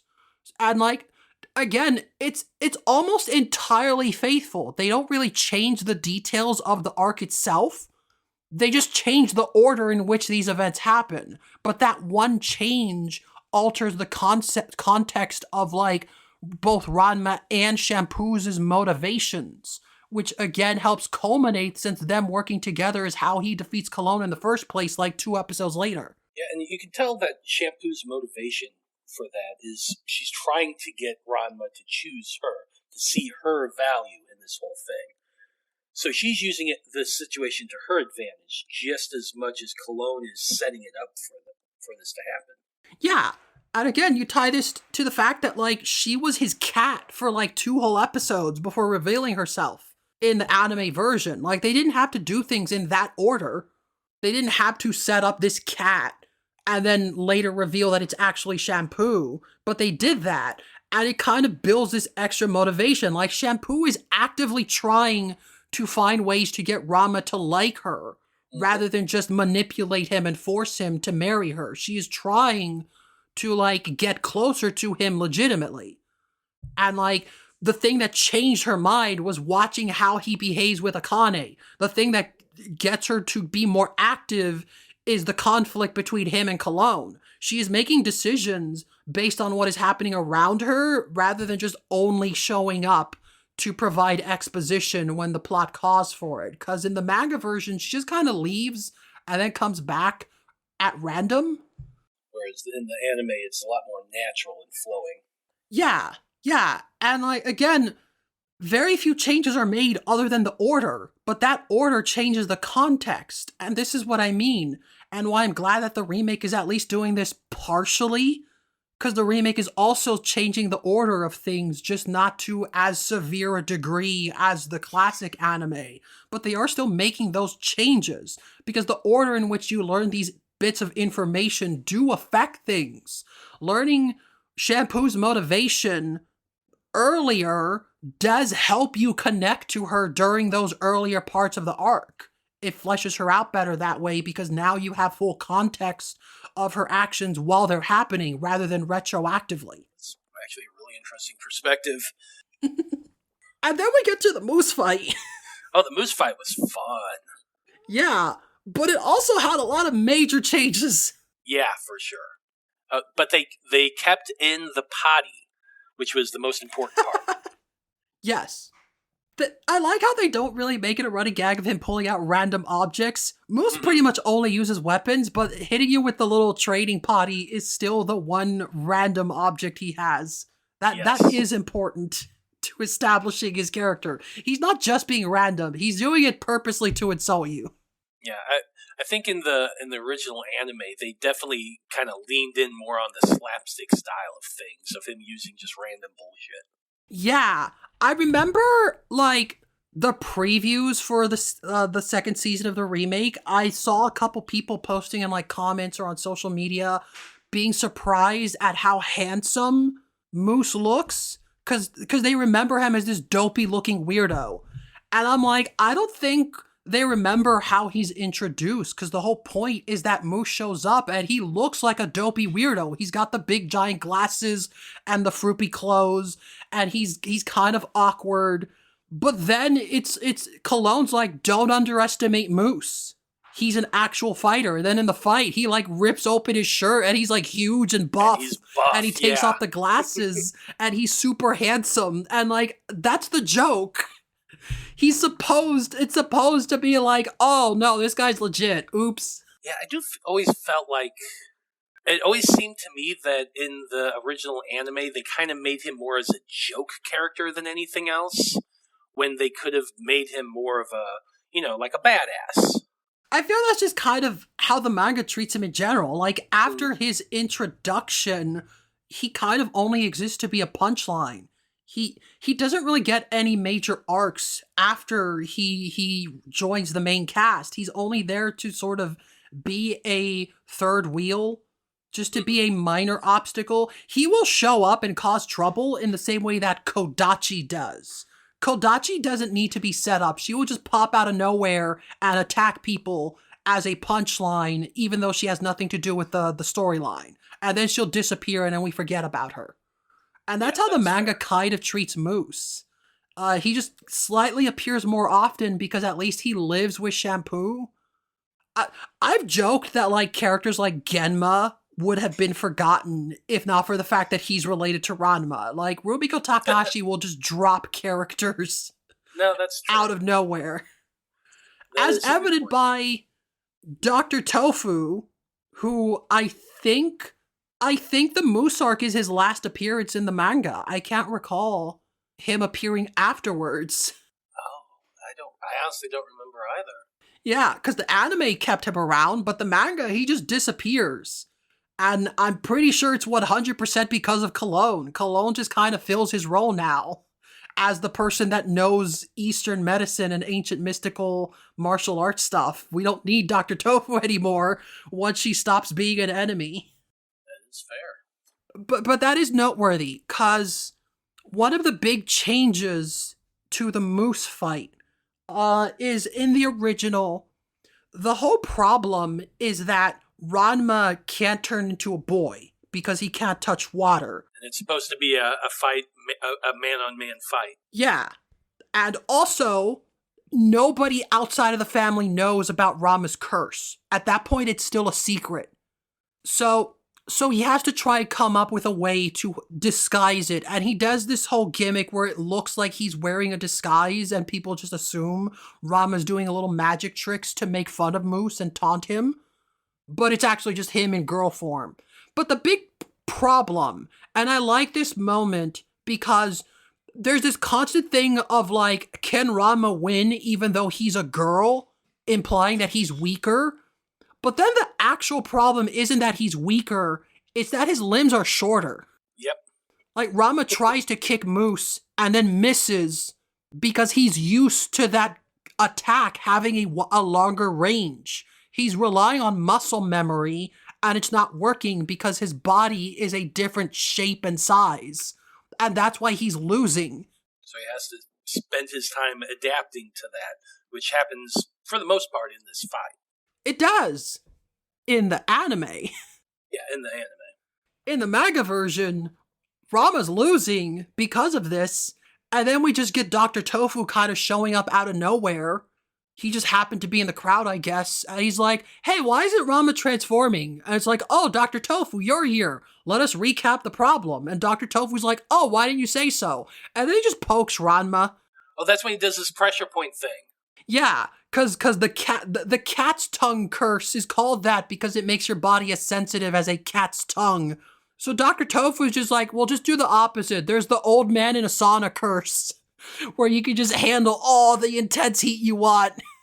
Which I always thought that was funny. But now Ranma can transform. Ranma can splash himself with hot water, and then he wins. And then we get the joke where Dr. Tofu's like, by the way, that only works once, so don't get wet again, as it immediately starts raining. It's like, wah. The anime version changed this for a number of reasons, but the other being that, like, they did things in a different order. So, in the manga, Ranma agrees to fight Moose before learning that he's been cursed. He was still a boy form at that point, and then he has to try and explain why he turned into a girl during the fight. But in the anime version, because they did things out of order, Ranma's already spent like several weeks stuck in girl form. How's he gonna meet Moose and do this man-to-man fight agreement in girl form? So they changed it so that the episode starts with them at Dr. Tofu's office. Instead of Dr. Tofu just showing up randomly during the fight, they establish him at the beginning of the episode. And it's like, oh, wait, Dr. Tofu, he's a doctor, maybe he can help us. Why didn't we go see him sooner? And then he does the pressure points, and it's like, there, you're fixed. It's like, yeah. So Ranma goes to school in boy form. And then the stuff with Moose happens, and Ranma's like, yeah, everything's gonna be fine. I just have to fight Moose now. And then they get the phone call where Dr. Tofu's like, by the way, it only works once, so tell Ranma not to bathe with hot water. And then we just hear Ranma upstairs screaming. And it's like, uh-oh. And so then he gets stuck in girl form again. And because they had the Dr. Tofu plot be present throughout the whole episode, it feels less like a Deus Ex Machina. And also, it gets resolved before Ranma can defeat Moose. So now they need a new solution to the fight. Ranma can't just get hit with the pressure point again. So they came up with a new solution. That being, hey Ranma, we did things out of order. You just learned a new move in the last fight, in the last episode, and you learned it while in girl form. You're relying on muscle memory, but you just spent multiple weeks training under Cologne with your current body. You don't have to rely on that muscle memory. You have plenty of experience as a girl to rely on. You don't have to be inefficient or weaker. You can just have to be smarter. And Mama's like, oh, you're right. And then he just does it and he wins. And that feels much more earned. Feels like Ranma like actually had to learn a lesson in order to defeat Moose and think tactically, as opposed to Dr. Tofu just shows up and pokes him, and then Ranma pours on the tea kettle while the Popeye theme plays and he powers up. Yeah. No, for sure. It definitely feels like a much more cohesive story at that point. Not doing it in the way they did in the anime. Yeah. Yeah, everything's tied together, and they even end with another Shampoo moment. Because another change is that, like, because Shampoo has already pledged her allegiance to Ranma prior to this fight, which doesn't happen in the manga until after the fight, but in this version, she's already rooting for Ranma. She's cheering for him, she's supporting him, she's in the crowd getting excited. And then at the end of the episode, because we can't do the punchline of it starts raining as soon as Dr. Tofu says it only works once, we get a new ending where, like, Rama and Akane lock eyes and they're, like, smiling, and then Shampoo jumps Rama and starts hugging him. It's like, yeah, you did it, woo! And they're celebrating. And then Cologne is like, oh, looks like my trading paid off. You won because of me. Aren't you glad? Son-in-law, aren't you glad to have us on your side? Just, like, egging him on. While Akane gets all puffy and tsundere because, oh, Rama's getting close to Shampoo and Cologne. He doesn't have time for me. Like, the Biki's poking her, like, does that bother you? It's like, no, why would I be bothered? Eh. And then the episode ends on that punchline. Which, you know, it's more tsundere humor, but also it does flesh out the characters a little. Oh, definitely it does. So like, the sequence results in, like, entire new character arcs being made through the exact same actions. And, like, I vastly prefer this. I prefer this style of doing things. Despite the fact that both versions do make changes, I feel like the remake is making changes just to have a clean 12 episodes, and that's the only thing being taken into consideration.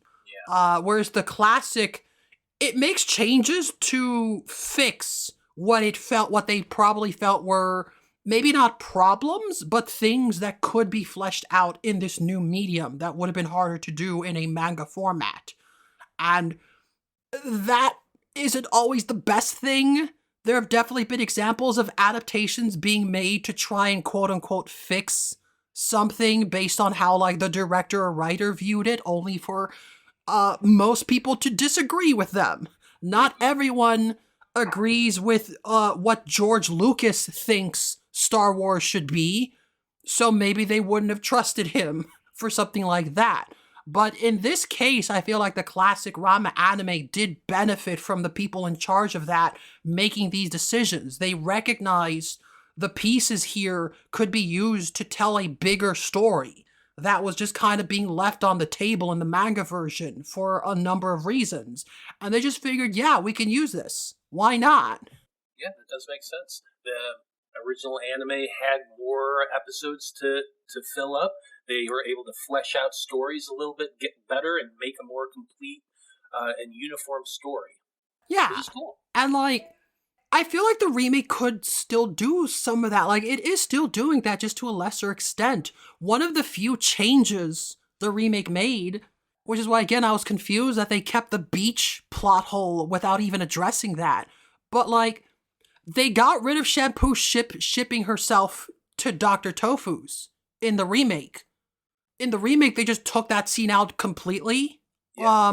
And instead just had both Shampoo and Cologne following Ranma. The scenes where, like, the little cat shadow is following Ranma. Now it's a cat and a weird gremlin creature in the shadows. And who are these two people? Which I do think is funny, because that implies that, like, why is Shampoo a cat during those moments? I really liked making Cologne look like gremlin-y in those shadowy scenes, because Ranma used to always call her Old Ghoul. Yeah. And like that's the reason she's still a cat in those scenes, so that we don't know who are these two figures. Yeah. What are they? One of them that looks like a cat. Another is like this shriveled up, tidy person. Who are these people? But, like, in the original, Shampoo was in cat form because she just shipped herself from China to Japan in a box. And now she's just looking for hot water, I guess. That's why she stalks Ranma for the rest of the day. Didn't Cologne fly to Japan, like, hooked on to the back of an airplane in a little ducky type thing? Yeah, that's what she does in the anime. Yeah, that's what Again, the anime added a sequence of her showing up to build more intrigue so that we had a framing device for the whole episode. But in the manga, again, Shampoo follows Ranma home, and then the chapter ends, and then it cuts to the next morning, and she's just gone. I guess she just left without explaining anything, so that when she comes back with Cologne, then they can explain stuff. And Cologne is just there. Cologne just shows up. She's just with Shampoo with no explanation, even though Shampoo got there via a box. I guess Cologne found some other way. But in the remake, there is no box. There is no plane. They're just there. And it's just funny that, like, that's one of the few things they changed in the remake so that they could set up Cologne better. But it makes Shampoo look goofier. Like, why is she a cat in this scene? I don't know. Maybe she just likes it. Maybe she just likes being a cat. Stealth kitty. That's what she's doing. Yeah. Who knows? She could be following Ranma a lot more often than we know of if she's in cat form. They don't even know she's there. Yeah, who knows? She could have been there for weeks and nobody would know that. Yeah. The other change, and this is like the one change that I feel didn't work, to again show, like, again, I feel like I'm being down on the remake and the manga, where, like, I do prefer the anime at times. This is one of the changes where I'm like, I don't know why they made this one. Because in the manga version, again, part of why Ranma has to disguise himself during the fight with Moose is that nobody knows about his curse. But by the end of the fight, everybody knows. And Ranma now can't touch hot water, so he just has to go to school as a girl. Mm-hmm. And it's just a thing. Everyone just gets used to it immediately. Everyone just knows, oh, Ranma can turn into a girl. But for some reason, the classic anime decided to get rid of that. They, for some reason, wanted to keep it a secret.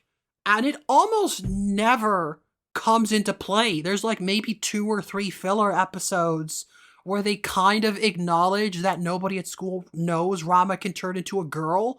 But otherwise, it's just a change for the sake of changing it, and I genuinely don't know why they did that. And they even walk it back in the final season when they just have, like, Genma just pouring hot and cold water on Ranma to demonstrate, like, there you go, now you're caught up.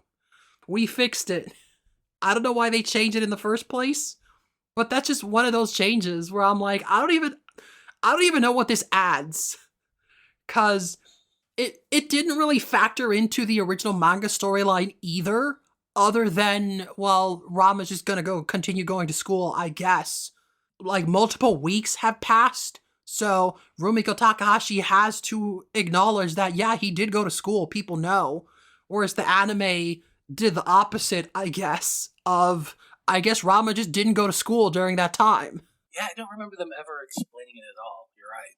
It's a bizarre change. Compared to all the other ones where I can think of a reason where this does benefit the arc, I don't know why not allowing Ranma's classmates to know about his curse was a thing. Yeah. It's like, I remember thinking back and, like, that scene in you said it was the 3rd season opener where Ranma's in girl form fighting Shampoo holding the watermelon and in the classic anime. And you could see on Ranma's bathing suit, it says the word boy. And I was always like, I wonder why he did that. But then when you go back and watch and you see this whole thing through the new remake of people actually do know that Ranma is a boy and can change to a girl, and it's a little more widely known, that explains why he has this swimsuit now, because he can't turn back into a boy, but he still wants to acknowledge that he's a guy, so he has it on his freaking swimsuit. Yeah, because the first scene where he's at school as a girl and everybody knows him it's during PE, and they're in swim class. And so Ranma's just wearing the girl's gym uniform because he's still going to school. He has to wear it, and we get little jokes from his classmates like, "Oh, you should stay like that all the time, haha." And Mom's like, "Shut up!" And he's just swimming. He just got the girl swimsuit on, and like, it's just funny how every time they go to the beach, they all have different swimsuits, including Ranma, and it's just so funny imagining him buying them. Especially this first one, the most famous one where that just says boy on it. Like, it's very obvious why Ranma picked that one out. Yeah, And it's for just sure. so funny. Especially since, like, he's wearing it in public. Because, like, when he's at school, he's wearing the school swimsuit. But when they go to the beach, these are all strangers. Yeah, nobody's going to know who he is, but he's still confidently, nope, this is me. Yeah, he still needs it on the swimsuit. He still needs it to spell out boy. Which is especially funny because in one of the early chapters, Ranma has a shirt that just says Ranma on it. And he never wears it again afterwards. But I love that shirt. I love that shirt that just has his name on it. And I'm curious if, like, I just love the implication that he just likes having things spelled out on his shirts to, like, just like, yep, that's me. Hmm. Boy, Ranma. He You know, needs in case he you needs forget, in himself. case I Yeah, forget.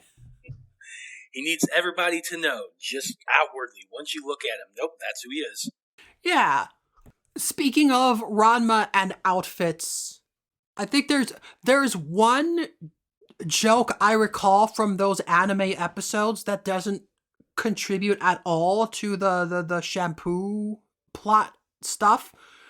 Um so in the anime, because the Dr. Tofu stuff was stretched out and Ranma had to pass out a second time once he thought he was cured, but then he wasn't. We get an extra scene where he wakes up and he's wearing this little nightgown because I guess they found him naked in the tub, passed out from all the heat, and they just put him in whatever. But it's this like cute little like sexy pink see-through nightgown. And he's like, "What Hmm. is this?" And the Pinky's like, "Oh, that's mine, but you can keep it. It looks good on you." And I love that joke specifically because we have seen Nabiki in her pajamas. Those are very much not the kind of pajamas she wears. Yeah, no, she made a choice there. She definitely made a choice. To me, that scene comes across very much like, no, she bought those for Ranma. She's being coy of like, well, you can keep them if you want. They were mine, but you know, you can have them. Like, no, those, she bought those specifically for this. Well, in all fairness, Nabiki was the one who was taking pictures of Ranma when Ranma was asleep in the different, risque photos that she sold to Kuno. So it makes sense Yeah. that she's also buying lingerie to put on Ranma while Ranma's asleep. Yeah, Nabiki is one of the most like openly grabby with Ranma, which is funny because like you can't explain it as like, well, she's profiting off of this, she wants the money, but also it's just very easy to be like, why does Nabiki have all this sexy clothes that she wants Ranma to wear for her? Huh? I wonder why. Oh yeah, no, there's definitely intent in Nabiki Tendo, no doubt about that. But yeah, I like moments like that. Again, I feel those are the best fillery moments because it's using characters that aren't really used much. Nabiki isn't really present during any of these arcs. So it's cute to like just give her a moment, even if it's just one punchline. Hmm.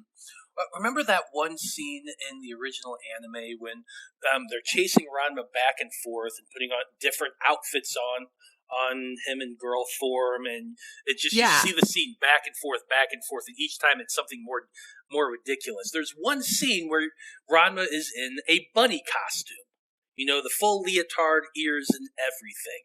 Who Yeah. had that? Who had that in their closet that they put on Ranma? It was Nabiki. We know it was Nabiki. And she probably bought it specific. I always had this headcanon that there is some kind of like local uniform shop run by a Chinese person that Ranma knows because he keeps finding Chinese versions of these outfits. He has a Chinese themed figure skating outfit. He gets a Chinese themed cheerleading uniform. No matter what weird uniform he has, he finds a way to have it be Chinese themed. Well, so I will say this one: the costume for the figure skating, I'm pretty sure was designed by the fashion club. I remember a scene specifically in both the anime and the remake showing them doing that. Yeah, the The girl girls. version, specifically, Rama shows up with a figure skating outfit, but Well, then yeah, when he gets sure. changed into a girl, then we get the joke where they're like, oh, that outfit is terrible. Bring in the fashion club, give him a new outfit, go do that. So, like, there's technically no indication that, like, they also provided the male uniform, especially since he acted surprised when he met them. That's a good point. That is a good But it could also just be like, hey, we got a uniform for you, dress into this. But point. now that we have to change them on the spot, we need to bring in the club to do it now. So that could be. Basically, I used to have the headcanon that, like, Rama just knows a guy who has Chinese themed clothing. Well, he definitely brought a bunch of Chinese clothes back with him from Japan to China. He actually says so at one point that something about he got all these shirts when he was traveling through China. Yes, the regular clothes. But I have a hard typical time red one. believing that Ranma bought a Chinese themed cheerleading outfit while in China. Oh no, definitely not. That one he definitely got somewhere locally. I used to think he just knew a guy, but now I'm like, well, he does know a guy. It's Nabiki. Nabiki probably has all those outfits. Nabiki is the one getting all of them. I love it. And we have established that they will give him the overalls that say China on it, so I wouldn't be surprised if, like, that's part of the appeal. If Nabiki is like, ooh, let's get him more China stuff. That seems to be a thing, because that scene you mentioned, it's in the manga, but it's just the girls saying, Rama, you need to put the clothes on, and then he's wearing the overalls. But in the anime version, like you said, we have the scene where they're running back and forth, and every time Ranma's in a more increasingly over-the-top outfit, while Nabiki's chasing him with more clothes. She wants to play dress-up with him. Yes, and I think my headcanon is that it's because she's profiting off of this the entire time. It could be both. Probably she is both. profiting off it, but I feel she's having a lot of fun. She's smiling during those scenes. Yes, she's definitely having fun with it, no doubt about that. But yeah, that whole sequence, there's this extra little minor subplot that only gets brought up like twice in the anime version, but it is consistent. And it's this implication that, like, Ranma is getting used to being a girl. Because in that scene where he wakes up and he's wearing the sexy nightgown that Nabiki bought for him, well, that she allegedly bought for herself, Kasumi is basically like, well, it's okay. I mean, you've gotten used to being a girl. You don't mind it, right? And it's just this whole little punchline. Rama's like, no way, I'm a manly man. I demand man clothes. Get me a swimsuit with the word boy printed on it, please. I remember in the original anime the exact moment that Ranma embraces his girl side. And it's when he's learning the Hiryo Shotanha.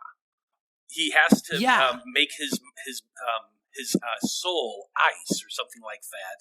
And so he goes and puts on women's lingerie and takes pictures of himself to use to fire up Kuno. That way he can practice this technique. For Haposai. Haposai, that's it. Yes, Haposai he did that for.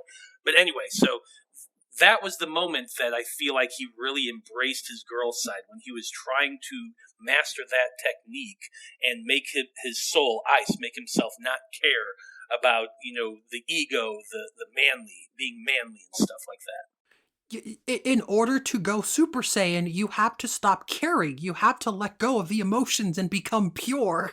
Exactly. And that was Ranma's moment when he was learning that technique. Yeah. In that moment, they do specify that is the first time Ranma wore women's underwear. Not just clothes, but like underwear specifically. Yeah. Like he is, and he's doing it voluntarily. You're right, that is a big moment. Because prior to that, it's mostly stuff being forced on him. And he always wore boy shorts. He always wore the boxers. Yeah. But also, again, tying this with, like, the festival scene. The reason they go to the festival is because they're like, hey, Ranma, it's been like 2 weeks and you're still worried about cologne. Just relax. Just spend one night having fun. They give him the little yukata and he's dressed up as a girl. And, like, he doesn't complain about that. He complains about, like, no, I should be training. I don't want to relax. I want to go home. But like, it still ties into this theme. Especially since there is a moment in the manga where they're talking about like, how is Ranma going to defeat Moose? He's stuck in girl form. And Kasumi is like, I'm sure he'll be fine. He'll figure out a way. Like, Kasumi's very positive, so she's completely confident that Ranma will eventually fix this issue. So I think it's interesting that in the anime version, she's the one to be like, don't worry about it.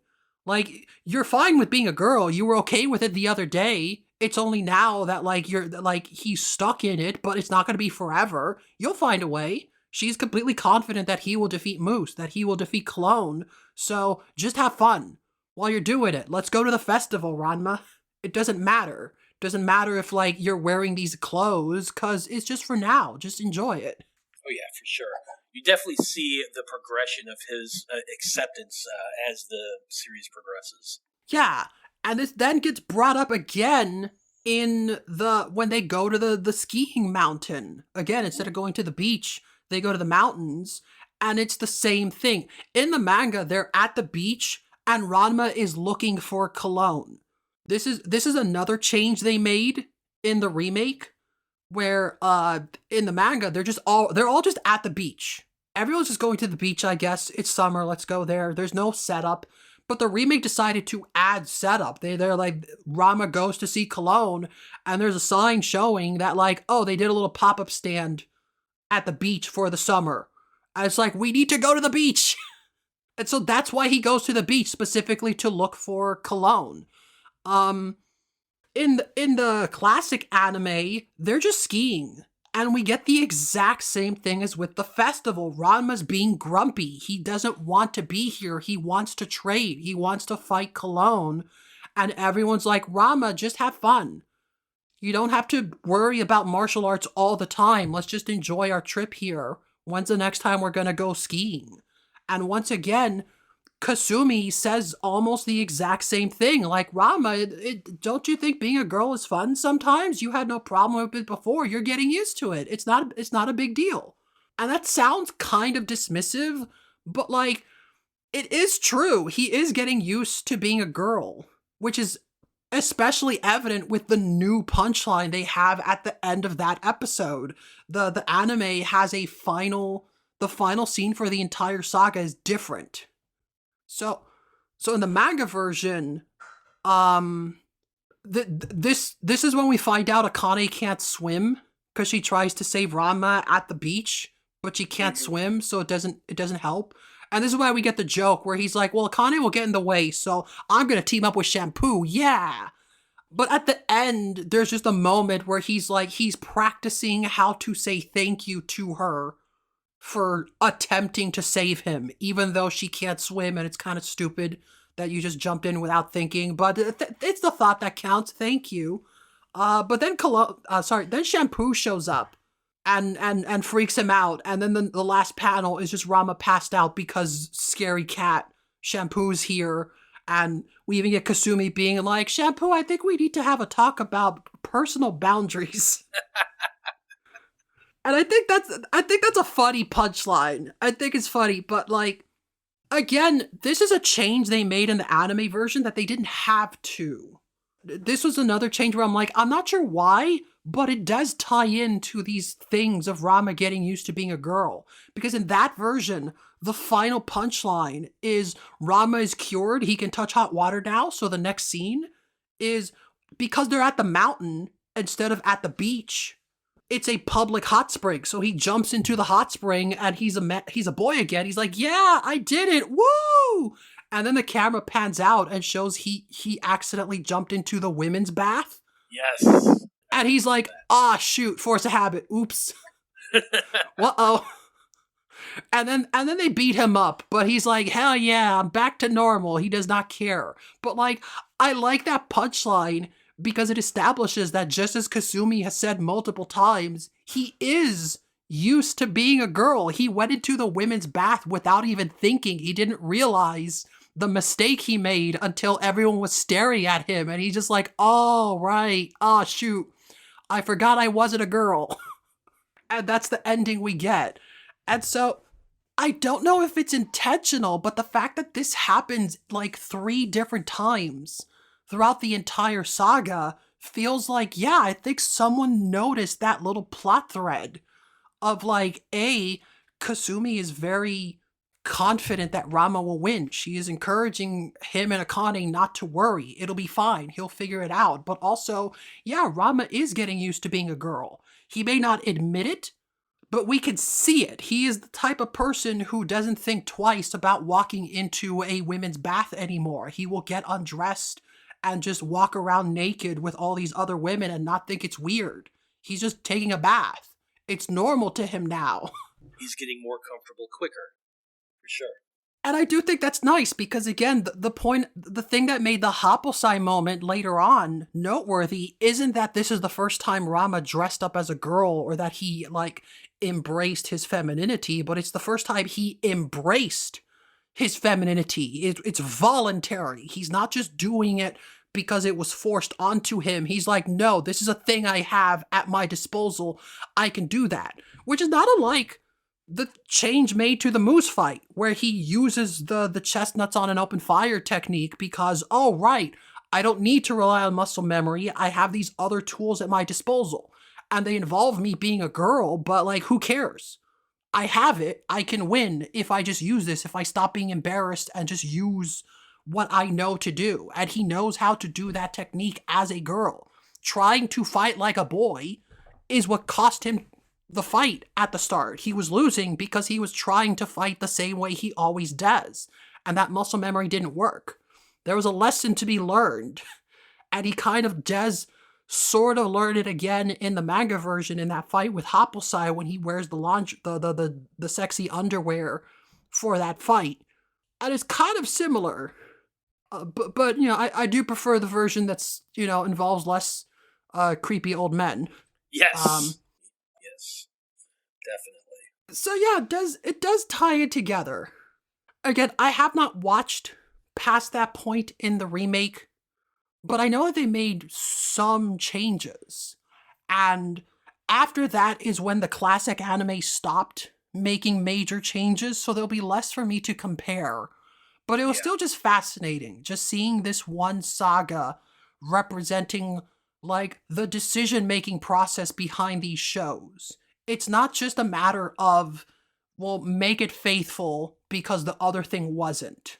Their individual steps have actual logic to them, and it's interesting to, like, try and piece it all together, because some of them make sense, some of them I feel improve the narrative, some of them don't, but, like, even when it doesn't work, I still prefer when they try. I still prefer the anime, even though, again, some of those filler episodes weren't very good. I still respect the attempt. Yeah, absolutely. I mean, the classic anime is always going to have a place in my heart. It was really the series that drew me into anime in general. So I'm always going to love the classic for what it was. Now, am I enjoying the new one? Absolutely. It's been fun. It's been fun comparing the two of them. I can't wait to see how they're going to round out season 2, and I'm really hoping they keep going beyond that. Because, I mean, there's 8 seasons of the original, I think? Something like that? Yeah. I'm curious. I don't know if how much we'll get of this remake. I think they haven't even confirmed if there'll be a 3rd season. Yeah, and that's Netflix. Netflix is notorious for killing shows that people like, so that's definitely a possibility. Yeah, so I'm not crossing my fingers for the entire thing to get adapted, but who knows, especially given how much they have skipped for this 2nd season. If they want to just focus on, like, one thing per season and just the main characters, they could potentially adapt past the point where the original anime stopped. It's just we're going to miss out on a couple of other stuff along the way.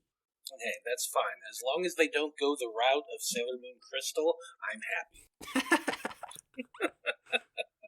Yeah, again, I'm a little soured on the Ranma remake, but I do think it is doing a better job than a lot of modern anime. I I remember seeing a thing that unfortunately it was for like an article that was in Japanese. So I only found Reddit posts summarizing it. I can't say for sure, but apparently there was some kind of poll done and like people crunched the numbers and it looks like Ranma is the best performing anime reboot remake from the past decade. Oh, love that. That is awesome. Which is nice, but then I was like, okay, but how much competition is there? How many other remakes came out in the last 10 years? Yeah, not a lot. Or sorry, no, not the last decade. I think since like 2019 is when. Yeah, I mean, besides Brotherhood and Sailor Moon Crystal, what other remakes are there? Unless you're counting like the live ones as well. Yeah, but even then, those would be before 2019 for most of them. I think 2020 onwards, you've got like Urusei Yatsura, you've got Devilman. They made a Rose of Versailles movie. Didn't they redo Fruits Basket? Yeah, I think the Fruits Basket was 2019. I think that counts. But there's not a lot of remakes, to be honest. There's not a lot of anime remakes to compare it to. But still, of the ones that exist, I'm glad that Ranma is gaining popularity. It's at least confirming that like it is performing better than Urusei Yatsura, which I haven't watched that remake, but I hear it's good. Haven't watched it either, so I can't say for sure. So like, yeah, see, I'm hoping. I think we'll definitely get a third season. I don't know how much we'll get of the remake, but like, it is interesting to compare them. And again, this season in particular was what I was most excited for because it's where the most changes were made to compare it to. Past here, there's going to be less interesting stuff, but like, it's still fascinating to check.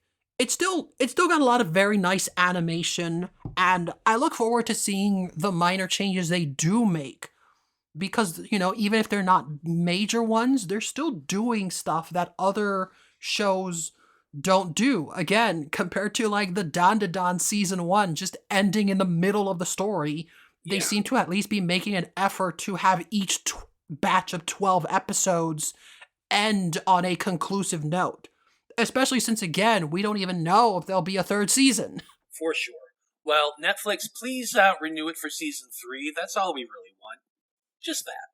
Yeah, there's some good stuff that never got adapted.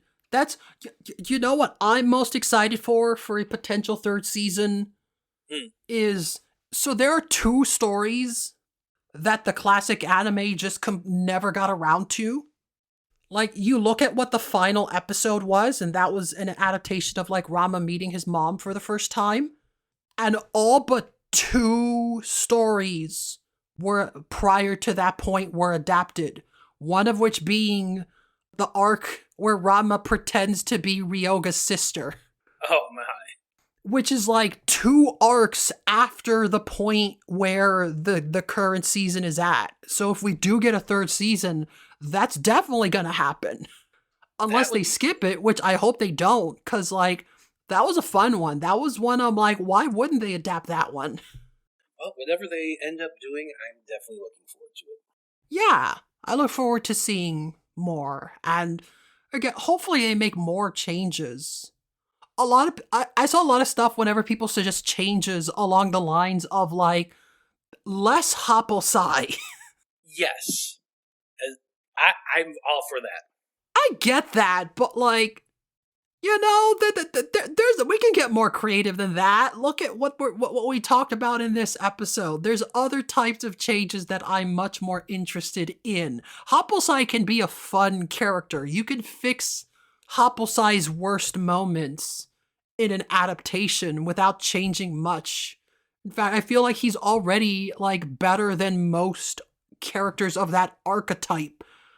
But like, my wish list for changes I would like to see made are perhaps different than other people's, but that's just me. As I've explained, I appreciate the attempt to get more creative and do different things, even if it doesn't always pay off. Yeah, for sure. I'm I'm easy. I'm just going to enjoy it for what it is and do side-by-side comparisons and enjoy seeing the differences. Yeah. Yeah. Anytime, like, reboots of stuff have come up in general, which they come up a lot, I now have the Ranma remake in the back of my mind. Now that I've, like, cemented myself to this series, this is now going to be my go-to example of how adaptation is done and my thoughts about adaptation in general and how the two different versions adapted the same material in different ways, both of which sometimes change the source material. It's just a good litmus test. And even if, like, we don't get any more Ranma, even if, like, it doesn't come up as often, it's still going to be my favorite example because I've enjoyed exploring the remake and comparing it to stuff. And despite me, again, coming across as more negative, I do appreciate that this comparison is here and that I have more interesting things to say about it. But yeah, that seems to be enough for this episode, at least. There's um I remember when I asked, like, what kind of stuff you had most to say about, like, Ranma. You just kind of mentioned the season, Mm-hmm. but, like, this one saga is only like half the season of the classic anime and only like 4 episodes of the remake. Yeah. There's other stuff past that, but, like, yeah, this was a good batch of episodes and chapters and stuff. This is a good, like, standalone thing. I'd be happy to discuss more other parts of the series if you're ever down to come back on. Oh yeah, absolutely. This has been a lot of fun. I really enjoyed talking Ranma, so I will absolutely be back anytime you want. Yeah, and I'm happy with that. And I'm not just saying that because I'm trying to find new ways to segue towards the ending, because this is usually when I ask, like, hey, do you have something to promote? But you kind of already did that. But hey, why not say it again? Yeah, why not? Where can people find you? Well, there's 2 places that you can find me. Number 1, I'm on the tweets, the Instas, the Blue Skies, all of that is at Scruffy Wanderer. So if you like just hanging out and bullshitting, that's a good place to come find me. Other than that, you can find me on my channel, which is at Random Rhapsody, which is on YouTube and Twitch. We do a lot of content. We're on every Monday, Wednesday, and Thursday. It's all TTRPG content. So if you like D&D, Pathfinder, or just goofy indie games, that's what we do. So come check us out. Yeah, sounds great. And to listeners at home, I do often forget because this is not like I get much, but I do like to remind you, if you have any questions, things you'd like to hear about. It does help to help me decide what topics to cover next, in case anyone's curious, but you can mail us in at ramapodcast@gmail.com. That's the email that I am forever married to because of the weird Google glitch that overtook my main primary account. I am now forever ramapodcast@gmail.com. So I may as well get good use out of it. Heck yeah. That's awesome. Yeah. But for now, I hope everyone had fun. I hope everyone at home enjoys learning about this. And again, I usually don't feel the need to encourage people to check out Ranma, since that's not really what this podcast is about. Check out whatever you want, especially if it's older stuff. There's a lot to discover. But also, by the time you listen to this, the second season of the remake should be out. So now's a good time to check that if you're curious. It's always a good time to jump in. Ranma would have Yeah, it's never too late. Ranma was decades old by the time I started. It's never too late. I don't know what Pat Labor is about. Maybe someday I'll check that out. And you can always go back to check out older media. It doesn't matter. Doesn't even need to be the remake. That's just the easiest one right now. 100%. But yeah, hope everyone takes care, and I hope you all think about what you think is the reason Nabiki likes to dress up Ranma. There's multiple reasons presented, but one of them is more true than the other. Which one do you believe in?